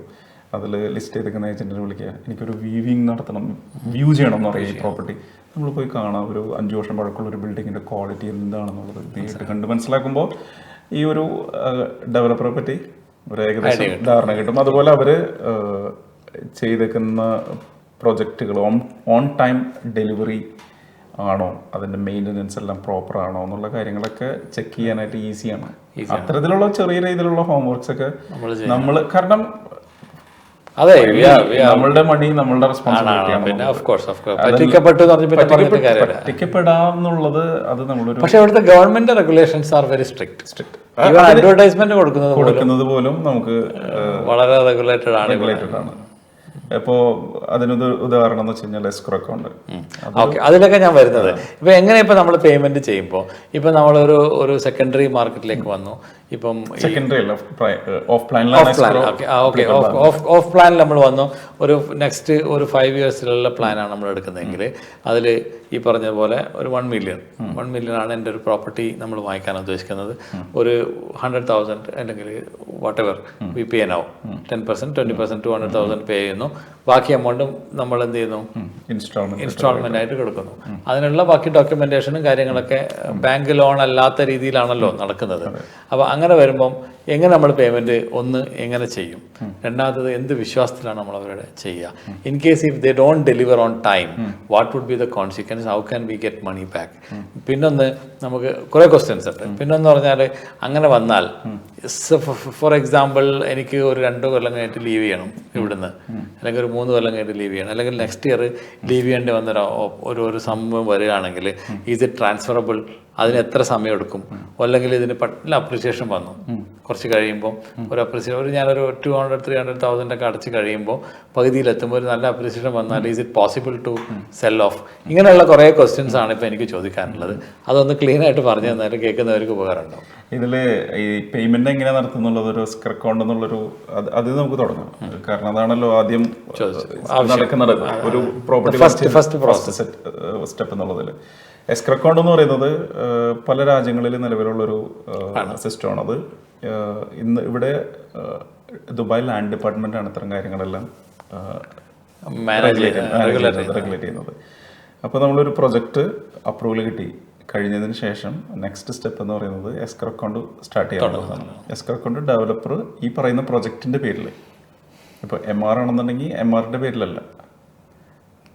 അതായത് ഈ എസ്ക്രോ അക്കൗണ്ട് എന്ന് പറയുന്നത് ഇപ്പം നമ്മൾ ഒരു സാധനം ഒരാളടുത്ത് വാങ്ങുകയോ ഒരാളടുത്ത് കൊടുക്കുകയോ ചെയ്യുമ്പോൾ ഈ 2 പേർക്കും എസ്ക്രോ അക്കൗണ്ട് ഉണ്ടാവണം എന്നുള്ളതാണ്. അതായത് ഒരു അതിൽ ലോഗിൻ ചെയ്യുക എന്നുള്ളതാണ്. എന്നിട്ട് ഇപ്പം ഞാൻ നിങ്ങൾക്കൊരു സാധനം തരുന്നു, ഓക്കെ, ആ സാധനം ഒരു ഗ്യാരണ്ടി മേലാണ് തരുന്നത്. നിങ്ങൾ അതിന് അഡ്വാൻസ് ആയിട്ട് എനിക്ക് കുറച്ച് പേയ്മെന്റ് തരുന്നു, പിന്നെ ഡെലിവറിക്ക് അനുസരിച്ചിട്ട് എനിക്ക് പേയ്മെന്റ് കിട്ടിക്കൊണ്ടിരിക്കും എന്നുള്ളതാണ് ആ എസ്ക്രോ. ഏകദേശം അങ്ങനെയൊക്കെ തന്നെ. ഇത് എസ്ക്രോ അക്കൗണ്ട് സ്റ്റാർട്ട് ചെയ്യുന്നത് ഡെവലപ്പറും DLDയും കൂടി ഈ പറയുന്ന പെർട്ടിക്കുലർ പ്രൊജക്ടിന്റെ പേരിലാണ്. ഒരു ബാങ്ക് അക്കൗണ്ട് ആണത് സ്റ്റാർട്ട് ചെയ്യുന്നത്. പക്ഷേ കംപ്ലീറ്റ് അതിന്റെ മോണിറ്റർ ചെയ്യുന്നത് DLD ആണ്. നമ്മള് ഇവിടുത്തെ ഒരു ദുബായ് ലാൻഡ് ഡിപ്പാർട്ട്മെന്റ്, ഇവിടെ പേയ്മെന്റ് എല്ലാം കൺസ്ട്രക്ഷൻ ലിങ്ക്ഡ് ആണ്. കൺസ്ട്രക്ഷൻ പ്രോഗ്രസ് ചെയ്യുന്നതിനനുസരിച്ചിട്ട് മാത്രമേ ഇവർക്ക് ദുബായ് ലാൻഡ് ഡിപ്പാർട്ട്മെന്റിന് ഈ ഒരു പ്രൊജക്ട് ഇൻസ്പെക്ട് ചെയ്ത് അത് നമുക്ക് റെസ്റ്റ് ആപ്പിൽ നോക്കിക്കഴിഞ്ഞാൽ അറിയാൻ പറ്റും ഈ ഒരു പ്രൊജക്ടിന്റെ ഡെവലപ്മെന്റ്സ് എത്രയാണെന്ന്. ഇതിലൊരു 50% കംപ്ലീറ്റ് ചെയ്തിട്ടുണ്ടെന്ന് പറഞ്ഞാൽ ആ 50% ഇവർക്ക് ഈ അക്കൗണ്ടിൽ നിന്ന് നമ്മളുടെ കയ്യിൽ നിന്ന് എത്ര വാങ്ങിച്ചു കഴിഞ്ഞാലും നമ്മൾ അടയ്ക്കുന്നത് എസ്ക്രോ അക്കൗണ്ട് ഗ്യാരണ്ടീഡ് ആണ്. നമ്മുടെ പേയ്മെന്റ് ഗ്യാരണ്ടീഡ്. കാരണം ഈ പറയുന്ന ആളുകൾക്ക് ഇപ്പൊ ഈ ഡെവലപ്പേഴ്സിന് ഇവര് 10% കൺസ്ട്രക്ഷൻ കംപ്ലീറ്റ് ചെയ്ത് ഒരു 50% നമ്മുടെ കയ്യിൽ നിന്ന് വാങ്ങിയിട്ട് അത് കംപ്ലീറ്റ് ചെയ്ത് പോകാൻ പറ്റും. അത് വളരെ സ്ട്രിക്റ്റ് ആണ്. ഇവരിത് സ്റ്റോപ്പ് ചെയ്താൽ ഇപ്പൊ ഏതെങ്കിലും കാരണവശാൽ ഈ ഒരു ഡെവലപ്പർക്ക് കംപ്ലീറ്റ് ചെയ്യാതിരുന്നാൽ പോലും ഡെവലപ്പറുടെ കയ്യിലേക്ക് എത്തിയിരിക്കുന്നത് അത്രേ ഉണ്ടാവുള്ളൂ. എത്രയാണോ അവർ ഡെവലപ്പ് ചെയ്തേക്കുന്നത് അത്ര എമൗണ്ട് ആണ്. അല്ലാണ്ട് അവിടെ ഓടിപ്പോകാനുള്ള പറ്റില്ല. ഇതില്ല. ഇൻ കേസ് അങ്ങനെയുള്ള സംഭവങ്ങൾ ഇപ്പൊ വളരെ അപൂർവമായിട്ട് മാത്രം നടക്കുന്നുള്ളൂ. അങ്ങനെ റെസ്റ്റ് ആപ്പിൽ കയറി നോക്കിയാൽ തന്നെ ഇവർ പ്രീവിയസ് ആയിട്ടുള്ള സംഭവങ്ങളെല്ലാം അപ്ഡേറ്റ് ചെയ്തിട്ടുണ്ട്. ക്യാൻസൽഡ് പ്രൊജക്ട് എന്ന് പറഞ്ഞിട്ട് തന്നെ ഒത്തിരി കിടക്കുന്നുണ്ട് അതിനകത്ത്. അപ്പൊ ഇതുപോലെ എന്തെങ്കിലും ഒരു ക്യാൻസലേഷൻ സംഭവിച്ചു കഴിഞ്ഞാൽ തന്നെ ഗവൺമെന്റ് അത് ടേക്ക് ഓവർ ചെയ്ത് ലിക്വിഡേറ്റ് ചെയ്തൊന്നില്ലെങ്കിൽ അടച്ച എമൗണ്ട് തിരിച്ചു കൊടുക്കേ, അതല്ല വേറെ ഏതെങ്കിലും. അപ്പോൾ ഇൻ കേസ് ഓഫ് ഇൻവെസ്റ്റ്മെന്റിന് എന്തെങ്കിലും ഒരു പ്രശ്നം പറ്റിയാൽ ഗവൺമെന്റ് വിൽ ബി ദ ഉത്തരവാദി. ഉറപ്പായിട്ടും. ഡെഫിനറ്റ്ലി. ദാറ്റ് മീൻസ് ഇപ്പോൾ നമ്മൾ അഥവാ ഇൻവെസ്റ്റ്മെന്റ് മറ്റേ ഏത് ബിസിനസ്സിനേക്കാളും റിയൽ എസ്റ്റേറ്റ് ഇൻവെസ്റ്റ്മെന്റ് വളരെ പ്രോമിസിംഗ് ആണെന്ന് പറയാൻ കാരണം ദുബായ് ഗവൺമെന്റ് ആ രീതിയിലുള്ള ഒരു സെക്യൂരിറ്റി എസ്ക്രോ അക്കൗണ്ട് ഇപ്പം ഓഫ് പ്ലാനിൽ പ്രത്യേകിച്ചും അങ്ങനെയുള്ളൊരു സംവിധാനം ഉള്ളത് കൊണ്ട് തന്നെ നമ്മൾ എത്രയാണ് നടക്കുന്നത് അതിനനുസരിച്ചിട്ടുള്ള ആ കൺസ്ട്രക്ഷൻ അനുസരിച്ചിട്ടുള്ള അവർക്ക് പോകുന്നുണ്ട് മാത്രമേ അവർക്ക് പോകുള്ളൂ. ഇവരിപ്പോൾ നമ്മൾ നോർമലി എല്ലാ ഡെവലപ്പേഴ്സും കൊടുത്തൊരു പേയ്മെന്റ് പ്ലാൻ സ്റ്റാർട്ട് ചെയ്യുമ്പോൾ 20% പ്ലസ് 4% DLD രജിസ്ട്രേഷൻ ചാർജ് നമ്മുടെ നിന്ന് വാങ്ങും. അതായത് 24%. ഈ ഒരു എമൗണ്ട് വാങ്ങണമെന്നുണ്ടെങ്കിൽ ഓൾറെഡി ഇവർ 20% എസ്ക്രോ ഡെപ്പോസിറ്റ് ടോട്ടൽ പ്രൊജക്ട് കോസ്റ്റിന്റെ അവിടെ ചെയ്ത് കഴിഞ്ഞാലാണ് ചെയ്യാൻ പറ്റത്തുള്ളൂ. ഈ പ്രൊജക്ട് കഴിഞ്ഞതിന് ശേഷമാണ് അവർക്ക് ഈ ഒരു എമൗണ്ട് വിഡ്രോ ചെയ്യുള്ളൂ. അതിൽ 5% അപ്പോൾ not easy to become a developer. Not easy. 5% ഈ പറയുന്ന ഡെപ്പോസിറ്റ് എമൗണ്ടിന്റെ 5% റിട്ടൻഷൻ എമൗണ്ട് ആയിട്ട് വെക്കും. അത് സ്ട്രക്ചറൽ ആയിട്ടുള്ള എന്തെങ്കിലും പ്രോബ്ലംസ് അതിലുണ്ടെങ്കിൽ സോ ഇത് കംപ്ലീറ്റ്ലി ഇൻവെസ്റ്റർ ഫ്രണ്ട്ലിയാണ്. ഇൻവെസ്റ്റർ ഫ്രണ്ട്ലിയാണ് റിയൽ എസ്റ്റേറ്റ് എന്ന് പറയുന്നത്. അതാണ് നേരത്തെ മുനീർക്ക് പറഞ്ഞല്ലോ ഒരു അഡ്വർടൈസ്മെന്റ് ചെയ്യുന്നത് വെച്ച് കഴിഞ്ഞാൽ. കാരണം അങ്ങനെ ഒരു പ്രാക്ടീസ് ഇവിടെ ഉണ്ടായിരുന്നു. പല ഏജൻസിയും ലീഡ് ക്രിയേറ്റ് ചെയ്യാനായിട്ട് ഫേക്ക് ആയിട്ടുള്ള അഡ്വർടൈസ്മെന്റ് ചെയ്യും. അതിൽ ഒരേ പ്രോപ്പർട്ടിനെ പലരും എനിക്കൊന്ന് 3 പേർക്ക് മാക്സിമം ലിസ്റ്റ് ചെയ്യാൻ പറ്റത്തുള്ളൂ. അതുപോലെ അഡ്വർടൈസ്മെന്റ് ചെയ്യുന്നതിന് മുമ്പ് നമ്മൾ ഈ പറയുന്ന ഓണർ അപ്രൂവ് ചെയ്ത് ലാൻഡ് ഡിപ്പാർട്ട്മെന്റ് ഒരു ഇതിന് അഡ്വർടൈസ്മെന്റ് നമ്പർ കൊടുത്തു കഴിഞ്ഞാൽ ശേഷം മാത്രമാണ് നമ്മൾ ഈ പ്രോപ്പർട്ടി പോർട്ടൽസ് ഇത് പബ്ലിഷ് ചെയ്യത്തുള്ളൂ. ഇപ്പം മേജർലി ഇപ്പം നമുക്ക് ഡിപ്പെൻഡ് ചെയ്യാവുന്ന പ്രോപ്പർട്ടി പോർട്ടൽസ് ഏതൊക്കെയാണ് ദുബായിൽ? മെയിനായിട്ടും പ്രോപ്പർട്ടി ഫൈൻഡറും ബയത്തും ഡുബസിലാണ്. അപ്പം ഞങ്ങളൊരു ലോക്കലി 22 പോർട്ടൽസും ഉപയോഗിക്കുന്നുണ്ട്. ചില ക്രൈറ്റീരിയയുടെ അടിസ്ഥാനത്തിൽ നമ്മൾ ഇന്റർനാഷണൽ പോർട്ടൽസിലും ചെയ്യുന്നുണ്ട്. ദുബായ് മാർക്കറ്റിലേക്ക് ഇപ്പോൾ ഏറ്റവും ഇൻഫ്ലോ ഉള്ള കൺട്രി ഏതാണ്? Indian. Number 1 investors Indians. Real എസ്റ്റേറ്റിൽ ഏറ്റവും എവറി മന്ത് അതിങ്ങനെ മാറിക്കൊണ്ടിരിക്കും. അത് ഇന്ത്യൻസ്, UK ആവറേജ് ലാസ്റ്റ് 3-4 മന്ത്സിലേക്ക് ഈ വർഷത്തിലേക്ക് ഇന്ത്യൻ ആൻഡ് UK ഈ ഒരു 2 കമ്മ്യൂണിറ്റിയാണ് ഏറ്റവും ടോപ്പിൽ നിൽക്കുന്നത്. പിന്നെ അറൗണ്ട് ദ വേൾഡ് ഒരു 170ഓളം കൺട്രീസ് ആളുകളോട് ഉണ്ട്. You go there or people come to you? 2 രീതിയിലും സംഭവിക്കുന്നുണ്ട്. ഞാൻ എൻ്റെതായ രീതിയിൽ ലീഡ് ക്രിയേറ്റ് ചെയ്യുന്നുണ്ട്. എന്നെ ഇങ്ങോട്ട് ഇപ്പോൾ ഈ പ്രോപ്പർട്ടി പോർട്ടൽസ് വഴി, റെഫറൻസ് വഴി, സോഷ്യൽ മീഡിയ വഴി എന്നിലേക്ക് വരുന്ന. You have any plan to start your own agency or? ഇല്ല, ഞാനിപ്പോൾ നിലവിൽ അല്ല, ഉറപ്പായിട്ട് അത് ചോദിക്കാവുന്ന ഒരു കാര്യം. കാരണം എന്നെ സംബന്ധിച്ചിടത്തോളം ഇപ്പോൾ മെട്രോപൊളിറ്റൻ പ്രീമിയം പ്രോപ്പർട്ടീസ് എന്ന് പറയുന്ന ഒരു കമ്പനിയിലൂടെ എനിക്ക് എൻ്റെ ക്ലയൻസിന് കൊടുക്കാൻ പറ്റുന്ന ഒരു സർവീസ് അമേസിംഗ് ആണ്. ആ ഒരു സർവീസ് എനിക്ക്, കാരണം ഞങ്ങൾ A to Z പ്രോപ്പർട്ടി ആയിട്ട് റിലേറ്റഡ് ആയിട്ടുള്ള A to Z ഡിപ്പാർട്ട്മെന്റ്സ് ഉണ്ട്. അത്തരത്തിലൊരു സർവീസ് എനിക്ക് കൊടുക്കാൻ പറ്റും എന്ന് എനിക്ക് തോന്നുന്ന സമയത്ത് ആലോചിക്കും. കാരണം ഞാനൊരു സ്വന്തമായിട്ടൊരു സ്ഥാപനം തുടങ്ങി മോശം സർവീസ് കൊടുക്കുന്നതിനേക്കാളും ഞാനൊരു എംപ്ലോയി ആയി നിന്ന് എനിക്ക് ബെറ്റർ സർവീസ് കൊടുക്കാൻ പറ്റുന്നത് സാറ്റിസ്ഫാക്ഷൻ ഉറങ്ങാൻ പറ്റും. പിന്നെ അവിടെ മാക്സിമം ഉണ്ടാക്കുക. അപ്പൊ എന്ത് അങ്ങനെ വരുമ്പോൾ നമുക്ക് അതിന്റെ ഒരു ബെനിഫിറ്റ് സ്വാഭാവികമായിട്ടും കിട്ടിക്കൊണ്ടിരിക്കുന്നതാണ്. അപ്പോൾ ഇനിയിപ്പോൾ ലാസ്റ്റ് നമ്മൾ തീരാനുള്ള സമയമായി. 1 hour we have been talking. അരമണിക്കൂറാണ് നമ്മൾ പ്ലാൻ ചെയ്തിരുന്നത്. പക്ഷേ it went off to 1 hour. ഇപ്പം നമ്മൾക്ക് കാരണം അത്രയും ഇമ്പോർട്ടൻ്റ് ആണ് ഈ ഒരു വിഷയം. കാരണം പലരുടെയും ഹാർഡ് ഏൺ മണി. ഇപ്പോൾ ഒരു ക്വസ്റ്റ്യൻ, ഇന്ത്യയിലുള്ള ഒരാൾക്ക്, നാട്ടിലുള്ള ഒരാൾക്ക്, അവിടെ ബിസിനസ്സൊക്കെ ഉണ്ട്, കാശൊക്കെ ഉണ്ട്, അങ്ങനെയുള്ള ഒരാൾക്ക് ഇവിടെ ഇൻവെസ്റ്റ് ചെയ്യാൻ പറ്റുമോ? എങ്ങനെ പറ്റും? ഉറപ്പായിട്ടും. നമ്മളിവിടെ ഒരു ഇൻവെസ്റ്റ്മെന്റിന്, ഞാനത് നേരത്തെ പറഞ്ഞിരുന്നു, ഇതുവരെ ദുബായ് വിസിറ്റ് ചെയ്യാത്ത ആളുകൾ വരെയും എൻ്റെ കയ്യിൽ നിന്ന് പ്രോപ്പർട്ടി വാങ്ങിച്ചിട്ടുണ്ട്. കാരണം നമ്മൾക്ക് ഇവിടെ ഒരു പ്രോപ്പർട്ടി ഓൺ ചെയ്യാനായിട്ട് ഇവിടെ വരണമെന്നില്ല.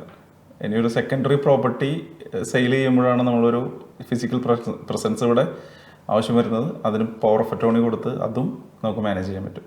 ഓക്കെ. അപ്പോൾ റെസിഡന്റ് ആവണമെന്നില്ല നമുക്കൊരു പ്രോപ്പർട്ടി. ഇപ്പോൾ അവിടെ ഒരു 1 CR 2 CR 1-2 കോടി രൂപ അവിടെ ഉള്ള ഒരാൾക്ക് അത് എങ്ങനെ ഇങ്ങോട്ട്, mean how does it get it transfer? വളരെ സിമ്പിൾ ക്വസ്റ്റ്യൻ ആണ്. അത് അവരുടെ റെസ്പോൺസിബിലിറ്റിയാണ്. നമ്മളിവിടെ ക്യാഷ് നമുക്ക് തരാന്നുള്ളതാണ്. ഇന്നിപ്പോൾ ദുബായ് വളരെ മണി ട്രാൻസ്ഫറിന്റെ കാര്യത്തിലായിരുന്നാലും കുറച്ച് റെസ്ട്രിക്ഷൻസ് ഉണ്ട്. ഇപ്പോൾ കാരണം anti money laundering is very strict. Anti money AML ഒരു സെപ്പറേറ്റ് ഡിപ്പാർട്ട്മെന്റ് നമുക്ക് ഉണ്ട്. കാരണം വരുന്ന എമൗണ്ടുകൾ KYCസും കാര്യങ്ങളെല്ലാം ചെക്ക് ചെയ്തതിനു ശേഷമാണ് നമ്മളത് ആക്സെപ്റ്റ് ചെയ്തതുള്ളൂ. കാരണം ഒരു ചീത്തപ്പേരുണ്ടായിരുന്നു ദുബായ് ഒരു വാഷിംഗ് മെഷീൻ വെളുപ്പിക്കാന്നുള്ളത്. അത് കുറച്ച് വർഷങ്ങളായിട്ട് ഇപ്പോൾ ഗ്രേ ലിസ്റ്റ് എന്ന് പറയുന്നത് അത്തരം കൺട്രീസിനെ ഇതുപോലുള്ള ആന്റി മണി ലോണ്ടറിങ്ങും ടെററിസത്തിന് സ്ട്രിക്റ്റ് പോളിസീസ് ചെയ്യുന്നതിനെ കൺട്രീസിനെ ഉൾപ്പെടുത്തുന്ന അറിയായിരിക്കും അവർക്ക്. ഗ്രേ ലിസ്റ്റ് എന്ന് പറഞ്ഞിട്ടുള്ളൊരു ലിസ്റ്റ് ഉണ്ട്. ആ ലിസ്റ്റിൽ നിന്നൊരു എനിക്കൊന്നൊരു 3 വർഷമായി തോന്നുന്നു UAE ഇപ്പം ഇല്ല അതിനകത്ത്. Very good. അതിന് കാരണം അത് സ്ട്രിക്റ്റ് ആയിട്ടുള്ള പോളിസീസ് കൊണ്ടാണ്. ഇന്നിപ്പോൾ നമ്മളൊരു it's a proud thing for you know ദുബായിൻ്റെ ആ ഒരു ഗ്രോത്തിനെ കൂടി തന്നെ എല്ലാ കാര്യങ്ങളും ഉണ്ടെങ്കിലും റെഗുലേഷൻസിൽ വളരെ സ്ട്രിക്റ്റ് ആയിട്ട് തന്നെ പോകുന്നതുകൊണ്ട് വിശ്വാസ്യത ആ ഒരു ട്രസ്റ്റ് ഇപ്പോഴും ഉണ്ട്. കാരണം അതും നമ്മൾ ഒരു ഇൻവെസ്റ്ററെ സംബന്ധിച്ചിടത്തോളം അതും വളരെ ഇമ്പോർട്ടൻ്റ് ഉള്ള ഘടകമാണ്. കാരണം നാളെ ഒരിക്കൽ ഇതുപോലുള്ള പ്രോബ്ലംസ് കൊണ്ട് ഒരു സാങ്ഷനോ കാര്യങ്ങളോ കിട്ടിക്കഴിഞ്ഞിട്ടുണ്ടെങ്കിൽ പ്രയാസമാണ് നമുക്ക് ഇതിൽ നിന്ന് ഈ ഒരു പ്രോപ്പർട്ടി ലിക്വിഡേറ്റ് ചെയ്യുക എന്നുള്ളത് ബുദ്ധിമുട്ടുള്ള കാര്യമായിരിക്കും. അപ്പോൾ അത്തരത്തിൽ വളരെ മൈന്യൂട്ടായിട്ടുള്ള റിസ്ക് വരെയും ദുബായിൽ നിന്ന് UAE ഒഴിവാക്കിക്കൊണ്ടിരിക്കും. ഇപ്പം ഞാൻ ഒരു കാര്യം ലാസ്റ്റ് ചോദിക്കുകയാണ്. ഇപ്പം ഒരു നോർമൽ സാലറി വാങ്ങിക്കുന്ന ഒരാൾക്ക് ഒരു നിയർലി 10 ബിലോ 10 അല്ലെങ്കിൽ അബൌട്ട് 10 വാങ്ങിക്കുന്ന ഒരാൾക്ക് ഇവിടെ ഓഫ് പ്ലാനിൽ ഇൻവെസ്റ്റ് ചെയ്യാൻ പറ്റുമോ? ചെയ്യാൻ പറ്റും. അത് നമ്മളൊരു ഡിറ്റർമിനേഷനാണത്. എനിക്ക് ചെയ്യണം എന്ന് ആഗ്രഹം ഉണ്ടെന്ന് വെച്ച് കഴിഞ്ഞാൽ എനിക്കത് ചെയ്യാൻ പറ്റും. അവിടെ ഇത് കിട്ടില്ലല്ലോ, മോർഗേജ് കിട്ടില്ല. മോർഗേജ് വേണമെന്നില്ലല്ലോ. ഞാനതൊരു ഇതെല്ലാം ഒരു ഞാൻ ഇന്ന് തീരുമാനമെടുത്ത് നാളെ ചെയ്യുന്ന കാര്യങ്ങളല്ല. അത് വ്യക്തമായി ഇപ്പോൾ അങ്ങനെ പ്ലാൻ ചെയ്യുന്നവരാണ് ജീവിതത്തിൽ. ഈ മോർഗേജ് അല്ലാണ്ട് എങ്ങനെയാണ് ഓഫ് പ്ലാനുകാർ ഒരു ഗ്യാരണ്ടി എങ്ങനെയാണ് ഇവർക്ക് കൊടുക്കുന്നത്? ആർക്കാണ്? അതായത് ഒരു ഇൻവെസ്റ്റർ ഇപ്പോൾ ഓഫ് പ്ലാനിൽ നമ്മൾ ഇൻവെസ്റ്റ് ചെയ്യുമ്പോൾ നമ്മൾ 20% മാത്രമേ അടക്കുന്നുള്ളൂ, ബാക്കി ചെക്ക് കൊടുത്തിട്ടായിരിക്കും. അപ്പോൾ ഏത് ബേസിലാണ് ആ ഒരു ഗ്യാരണ്ടി? ചെക്കല്ല, നമ്മളിപ്പോൾ ഈ 20% പ്ലസ് 4% DLD രജിസ്ട്രേഷൻ ചാർജ് കൊടുക്കുമ്പോൾ ആ പ്രോപ്പർട്ടി നമ്മൾ പേരിൽ രജിസ്റ്റർ ചെയ്ത് തരുന്നുണ്ട്. പല സ്ഥലങ്ങളിലും അത് ഹാൻഡ് ഓവറിലാണ് രജിസ്ട്രേഷൻ കിട്ടുക. ഇതൊരു pre registration certificate DLD provide ചെയ്യും. അതിന് കഴിഞ്ഞതിന് ശേഷം ഹാൻഡ് ഓവർ ചെയ്യുന്ന സമയത്ത് നമുക്ക് ടൈറ്റിൽ ഡീഡ് കിട്ടും. ഈ 20% ശേഷം വരുന്ന ഇൻസ്റ്റാൾമെന്റ്സ് വേറെ ഗ്യാരണ്ടി ഒന്നുമില്ല. നമ്മൾ ട്രാൻസ്ഫർ ചെയ്യുക. ഈ പേയ്മെന്റിൽ എന്തെങ്കിലും ഒരു വീഴ്ച വന്നു കഴിഞ്ഞിട്ടുണ്ടെന്നുണ്ടെങ്കിൽ ഡെവലപ്പർക്ക് പ്രോപ്പർട്ടി തിരിച്ചെടുക്കാനും ഈ ഫണ്ട് തിരിച്ചു കൊടുക്കാതിരിക്കാനുള്ള റൈറ്റ്സ് ഉണ്ട്. പക്ഷെ ഞങ്ങൾ ചെയ്യുന്നത് എന്ന് വെച്ച് കഴിഞ്ഞാൽ, മുനീർക്ക് നേരത്തെ ചോദിച്ചു, ഞാനതിന് ആൻസർ പറഞ്ഞല്ലോ. ഇപ്പം ഇതിൻ്റെ ഇടയിൽ ഇപ്പം ഈ കൺസ്ട്രക്ഷൻ നടന്നുകൊണ്ടിരിക്കുന്നതിൻ്റെ ഇടയിൽ ഏതെങ്കിലും രീതിയിലുള്ള ബുദ്ധിമുട്ടോ അല്ലെങ്കിൽ മാർക്കറ്റ് അപ്രീഷിയേറ്റ് ചെയ്ത് നമ്മൾ ഉദ്ദേശിക്കുന്ന ഒരു പ്രോഫിറ്റ് കിട്ടിക്കഴിഞ്ഞാൽ ഇതിൽ നിന്ന് എക്സിറ്റ് ആവണമെന്ന് തോന്നുകയാണെങ്കിൽ ചെയ്യാൻ പറ്റും. എത്ര മിനിമം എത്ര ഇതില് അത് പലരും പല ക്രൈറ്റീരിയസ് ആണ്. ഇപ്പോൾ 30% മുതൽ 100% വരെ പറയുന്നുണ്ട്. കാരണം ദുബായ് പ്രോപ്പർട്ടീസിന്റെ 40% ഉള്ള പ്രോപ്പർട്ടീസ് ഉണ്ട്, 50% ഉള്ളതുണ്ട്. ബ്ലൂ വാട്ടേഴ്സ് പോലുള്ള കമ്മ്യൂണിറ്റികളിൽ 100% അടച്ച് ഹാൻഡ് ഓവർ എടുത്തതിന് ശേഷമാണ് ട്രാൻസ്ഫർ. അതാണ് എന്താണ് നമ്മളുടെ ഒരു ഗോൾ എന്നുള്ളത് പറയുന്നത്. നമ്മളൊരു ഇൻവെസ്റ്ററിനെ അപ്രോച്ച് ചെയ്യുമ്പോൾ ഞാൻ ആദ്യം ചോദിക്കുന്ന ഒരു ക്വസ്റ്റ്യൻ, ഇത് ലോങ് ടൈം ആണോ ഷോർട്ട് ടൈം ആണോ? ഷോർട്ട് ടൈം ആണെങ്കിൽ നമ്മൾ അത്തരത്തിലുള്ള ഒരു പ്രോപ്പർട്ടിയാണ്. കാരണം കാശ് ഉണ്ടാക്കാൻ വേണ്ടിയിട്ട് ഇങ്ങനെ ചെയ്യുന്ന ആൾക്കാരുണ്ട്, ഒത്തിരി പേരുണ്ട്. 20% അടച്ചു, ഒരു 20 കൂടെ അടച്ചു, അപ്പോൾ പ്രോഫിറ്റ് കിട്ടുക, അത് എടുക്കാം, പിന്നെ എടുക്കാം, ഇങ്ങനെ പോകുന്നവര്. അങ്ങനെയാണ് നമ്മൾ റിയൽ എസ്റ്റേറ്റിൽ വെൽത്ത് ബിൽഡ് ചെയ്യുന്നത്. കാരണം നമ്മളൊരു പ്രോപ്പർട്ടി 2 രീതിയിൽ ചെയ്യും. അത് ലോങ് ടൈമിലേക്ക് ചെയ്യുന്നവരുണ്ട്. അതിൽ കൂടുതൽ ഇതൊരു റിസ്ക് ആണ് നമ്മൾ എടുക്കുന്നത്. ഏറ്റവും ഇപ്പം മെയ്ദാൻ പോലുള്ള ഡെവലപ്പിംഗ് ആയിട്ടുള്ളൊരു ഏരിയയിൽ പോയി ഒരു പ്രോപ്പർട്ടി വാങ്ങാം. അത് ആ ഒരു കമ്മ്യൂണിറ്റി ഡെവലപ്പ് ആവുന്നതിൻ്റെ ഒപ്പം അപ്രിസിയേഷനും കിട്ടും. അപ്പോൾ അത് സെയിൽ ചെയ്യാതെ നിന്നൊരു ലാഭം ഉണ്ടാക്കാന്നുള്ളത്. ദുബായ് മാർക്കറ്റിൽ ഓൾമോസ്റ്റ് എല്ലാ ഏരിയയിലും ഇപ്പം ഡെവലപ്മെന്റ് നടന്നുകൊണ്ടിരിക്കുന്നുണ്ട്. പക്ഷെ ഈ പറയുന്ന ലാഭം എല്ലായിടത്തും ഒന്നും ഉണ്ടാക്കുന്നില്ല, നഷ്ടപ്പെടുന്നവരുണ്ട്. കാരണം അതാണ് നമ്മളുടെ ഒരു കാരണം. ഇന്നിപ്പോ ലാൻഡ് എന്ന് പറയുന്നത് വളരെ സ്കേഴ്സ് ആയിട്ടുള്ളൊരു റിസോഴ്സസ് ആണ്. അതിൽ ഇൻവെസ്റ്റ് ചെയ്ത് കഴിഞ്ഞിട്ടുണ്ടെന്നുണ്ടെങ്കിൽ നമുക്ക് ലാഭം തന്നെയായിരിക്കും. പക്ഷെ അത് എന്നുള്ളതിന് ഒരു ക്വസ്റ്റ്യൻ. അതാണ് ഹൗ സൂൺ. അത് ആ ഒരു നമ്മളൊരു ഗോൾ സെറ്റ് ചെയ്യുക. എനിക്ക് ഇത്ര കാലത്തിനുള്ളിലാണ് ഇതിൽ ഈ പ്രോപ്പർട്ടിന്ന് നമുക്ക് എക്സിറ്റ് ചെയ്യേണ്ടത് എന്നുള്ളതിനെ പറ്റിയുള്ള ഒരു ഗോൾ നമ്മൾ സെറ്റ് ചെയ്തിട്ട് അത്തരത്തിലുള്ള ഒരു പ്രോപ്പർട്ടിയിൽ ഇൻവെസ്റ്റ് ചെയ്യാം. ലോങ് ടൈം ആണെന്നുണ്ടെങ്കിൽ കുറച്ച് ഡെവലപ്പ് ആയിക്കൊണ്ടിരിക്കുന്ന കുറച്ച് വർഷങ്ങൾ എടുക്കുന്നൊരു സ്ഥലത്താണെന്നുണ്ടെങ്കിൽ നമുക്ക് ബെറ്റർ പ്രൈസിന് കിട്ടും.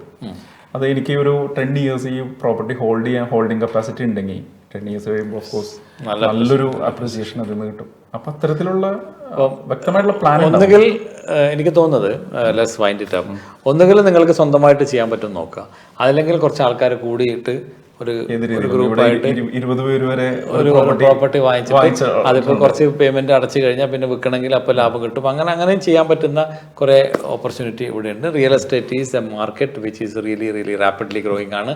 അതുകൊണ്ട് അങ്ങനെയുള്ള ഇൻവെസ്റ്റ്മെന്റ് തീർച്ചയായിട്ടും ആർക്കെങ്കിലും അങ്ങനെ ബന്ധപ്പെടണമെങ്കിൽ അതേക്കാൻ ഉറപ്പായിട്ടും. നമ്മളത് വെച്ചാൽ ഞാൻ നേരത്തെ പറഞ്ഞതുപോലെ ഇന്ന് പ്ലാൻ ചെയ്ത് നാളെ വാങ്ങുന്നതല്ല. നമുക്കൊരു എന്താണ് ഈ ഒരു മാർക്കറ്റ് എന്നുള്ളതും എങ്ങനെയാണ് നമ്മളിതിലേക്ക് എത്തിപ്പെടാൻ എന്തെല്ലാമാണ് നമ്മൾ ചെയ്യേണ്ടത് എന്നുള്ളതും അറിയാനായി ഒരു എക്സ്പേർട്ടിനെ അപ്രോച്ച് ചെയ്യാം. എന്നിലേക്ക് വരുന്നവർക്ക് എന്നാൽ അറിയുന്ന രീതിയിലുള്ള കാര്യങ്ങൾ തീർച്ചയായിട്ടും അപ്രോച്ച് ചെയ്യാൻ വളരെ സുഖമുള്ള ഒരാളാണ്. കാരണം വെരി അപ്രോച്ചബിൾ, എല്ലാ കാര്യങ്ങളും വെട്ടിത്തുറന്ന് ഓപ്പണായിട്ട് പറയുന്നതിലാണ് എൻ്റെ എക്സ്പീരിയൻസിൽ എനിക്ക് അനുഭവപ്പെട്ടത്. എന്തായാലും കേട്ടല്ലോ, സ്വപ്നമാണ് ദുബായ് നഗരത്തിൽ നമുക്കൊരു വീടുണ്ടാക്കുക, സ്വന്തമായിട്ടൊരു ബിൽഡിംഗ് ഓൺ ചെയ്യുക എന്നുള്ളത്, അല്ലെങ്കിൽ ഒരു അപ്പാർട്ട്മെൻറ്റ് ഓൺ ചെയ്യുക എന്നുള്ളത്, ഒരു ടൗൺ ഹൗസ് അല്ലെങ്കിൽ ഒരു വില്ല ഓൺ ചെയ്യുക എന്നുള്ളത്. അതിലേക്കുള്ള നിങ്ങളുടെ ഒന്നാമത്തെ സ്റ്റെപ്പ് എന്ന് പറയുന്നത് നിങ്ങൾ കാര്യങ്ങൾ പഠിക്കുക എന്നുള്ളതാണ്. അങ്ങനെ ആർക്കെങ്കിലും പഠിക്കണം താല്പര്യമുണ്ടെങ്കിൽ അതിൻ്റെ ലൊക്കേഷൻ പഠിക്കണം, ഡെവലപ്പറെ കുറിച്ച് പഠിക്കണം, പ്രൈസിങ്ങിനെ കുറിച്ച് പഠിക്കണം, അതിൻ്റെ പേയ്മെൻറ്റ് പ്ലാൻസിനെ കുറിച്ച് പഠിക്കണം. എങ്ങനെയാണ് ഇതാണ് ഒരു കാര്യം ഉറപ്പാണ്, ദുബായ് എന്നുള്ള നഗരം സുരക്ഷിതമാണ്. അത് എല്ലാ അർത്ഥത്തിലും സുരക്ഷിതമാണ്. ഒരു ഇൻവെസ്റ്റർ പോയിന്റ് ഓഫ് വ്യൂവിൽ സുരക്ഷിതമാണ്. അതേപോലെ ജോബ് ഓറിയൻറ്റേഷൻ എല്ലാ കാര്യത്തിലും നമ്മൾ വളരെ സുരക്ഷിതമായിട്ട് പോകുന്ന ഒരു ദുബായിയാണ്. ഇപ്പോൾ ആയിരക്കണക്കിന് 10,000-കണക്കിന് മില്യനേഴ്സും കൂടി വരുന്നതോടുകൂടി ഇവിടെ ഒരു ഭൂമിയിൽ ഒരാൾക്ക് സ്വർഗ്ഗതുല്യമായിട്ട് ജീവിതം നന്നായിട്ട് ചെയ്യണമെന്നുണ്ടെങ്കിൽ നേരെ പോകുന്നവർക്ക് ഏറ്റവും സുഖമുള്ള ഒരു സ്ഥലം തന്നെയാണ് ദുബായ്. ആ ദുബായിലേക്ക് നിങ്ങൾ ഇൻവെസ്റ്റ് ചെയ്യണമെങ്കിൽ അതിന് എന്തെങ്കിലും ആഗ്രഹങ്ങൾ നിങ്ങൾക്ക് തോന്നുന്നുണ്ടെങ്കിൽ തീർച്ചയായിട്ടും ഷാമിൽ മുഹമ്മദ് അലിയുമായിട്ട് ബന്ധപ്പെടാൻ പറ്റും. നമ്മൾ ഇതിൻ്റെ വീഡിയോയിൽ ഇതിൻ്റെ നമ്പർ പിന്നീട് നമ്മൾ കൊടുക്കുന്നതായിരിക്കും. അതുകൊണ്ട് എല്ലാവർക്കും ദുബായിലേക്ക് സ്വാഗതം. Thank you so much for your ഒരുപാട് ഇൻഡെപ്ത് ആയിട്ടുള്ള ഇൻഫർമേഷനാണ് ഇപ്പോൾ ഷാമിൽ തന്നിരിക്കുന്നത്. And it will definitely help a lot of people to invest and guide. And anyone comes to you, definitely it will be alright. Thank you so much. All the very best. Okay, so see you next Wednesday at 8:30 on your own UPL television. Till then, bye. Munir Al.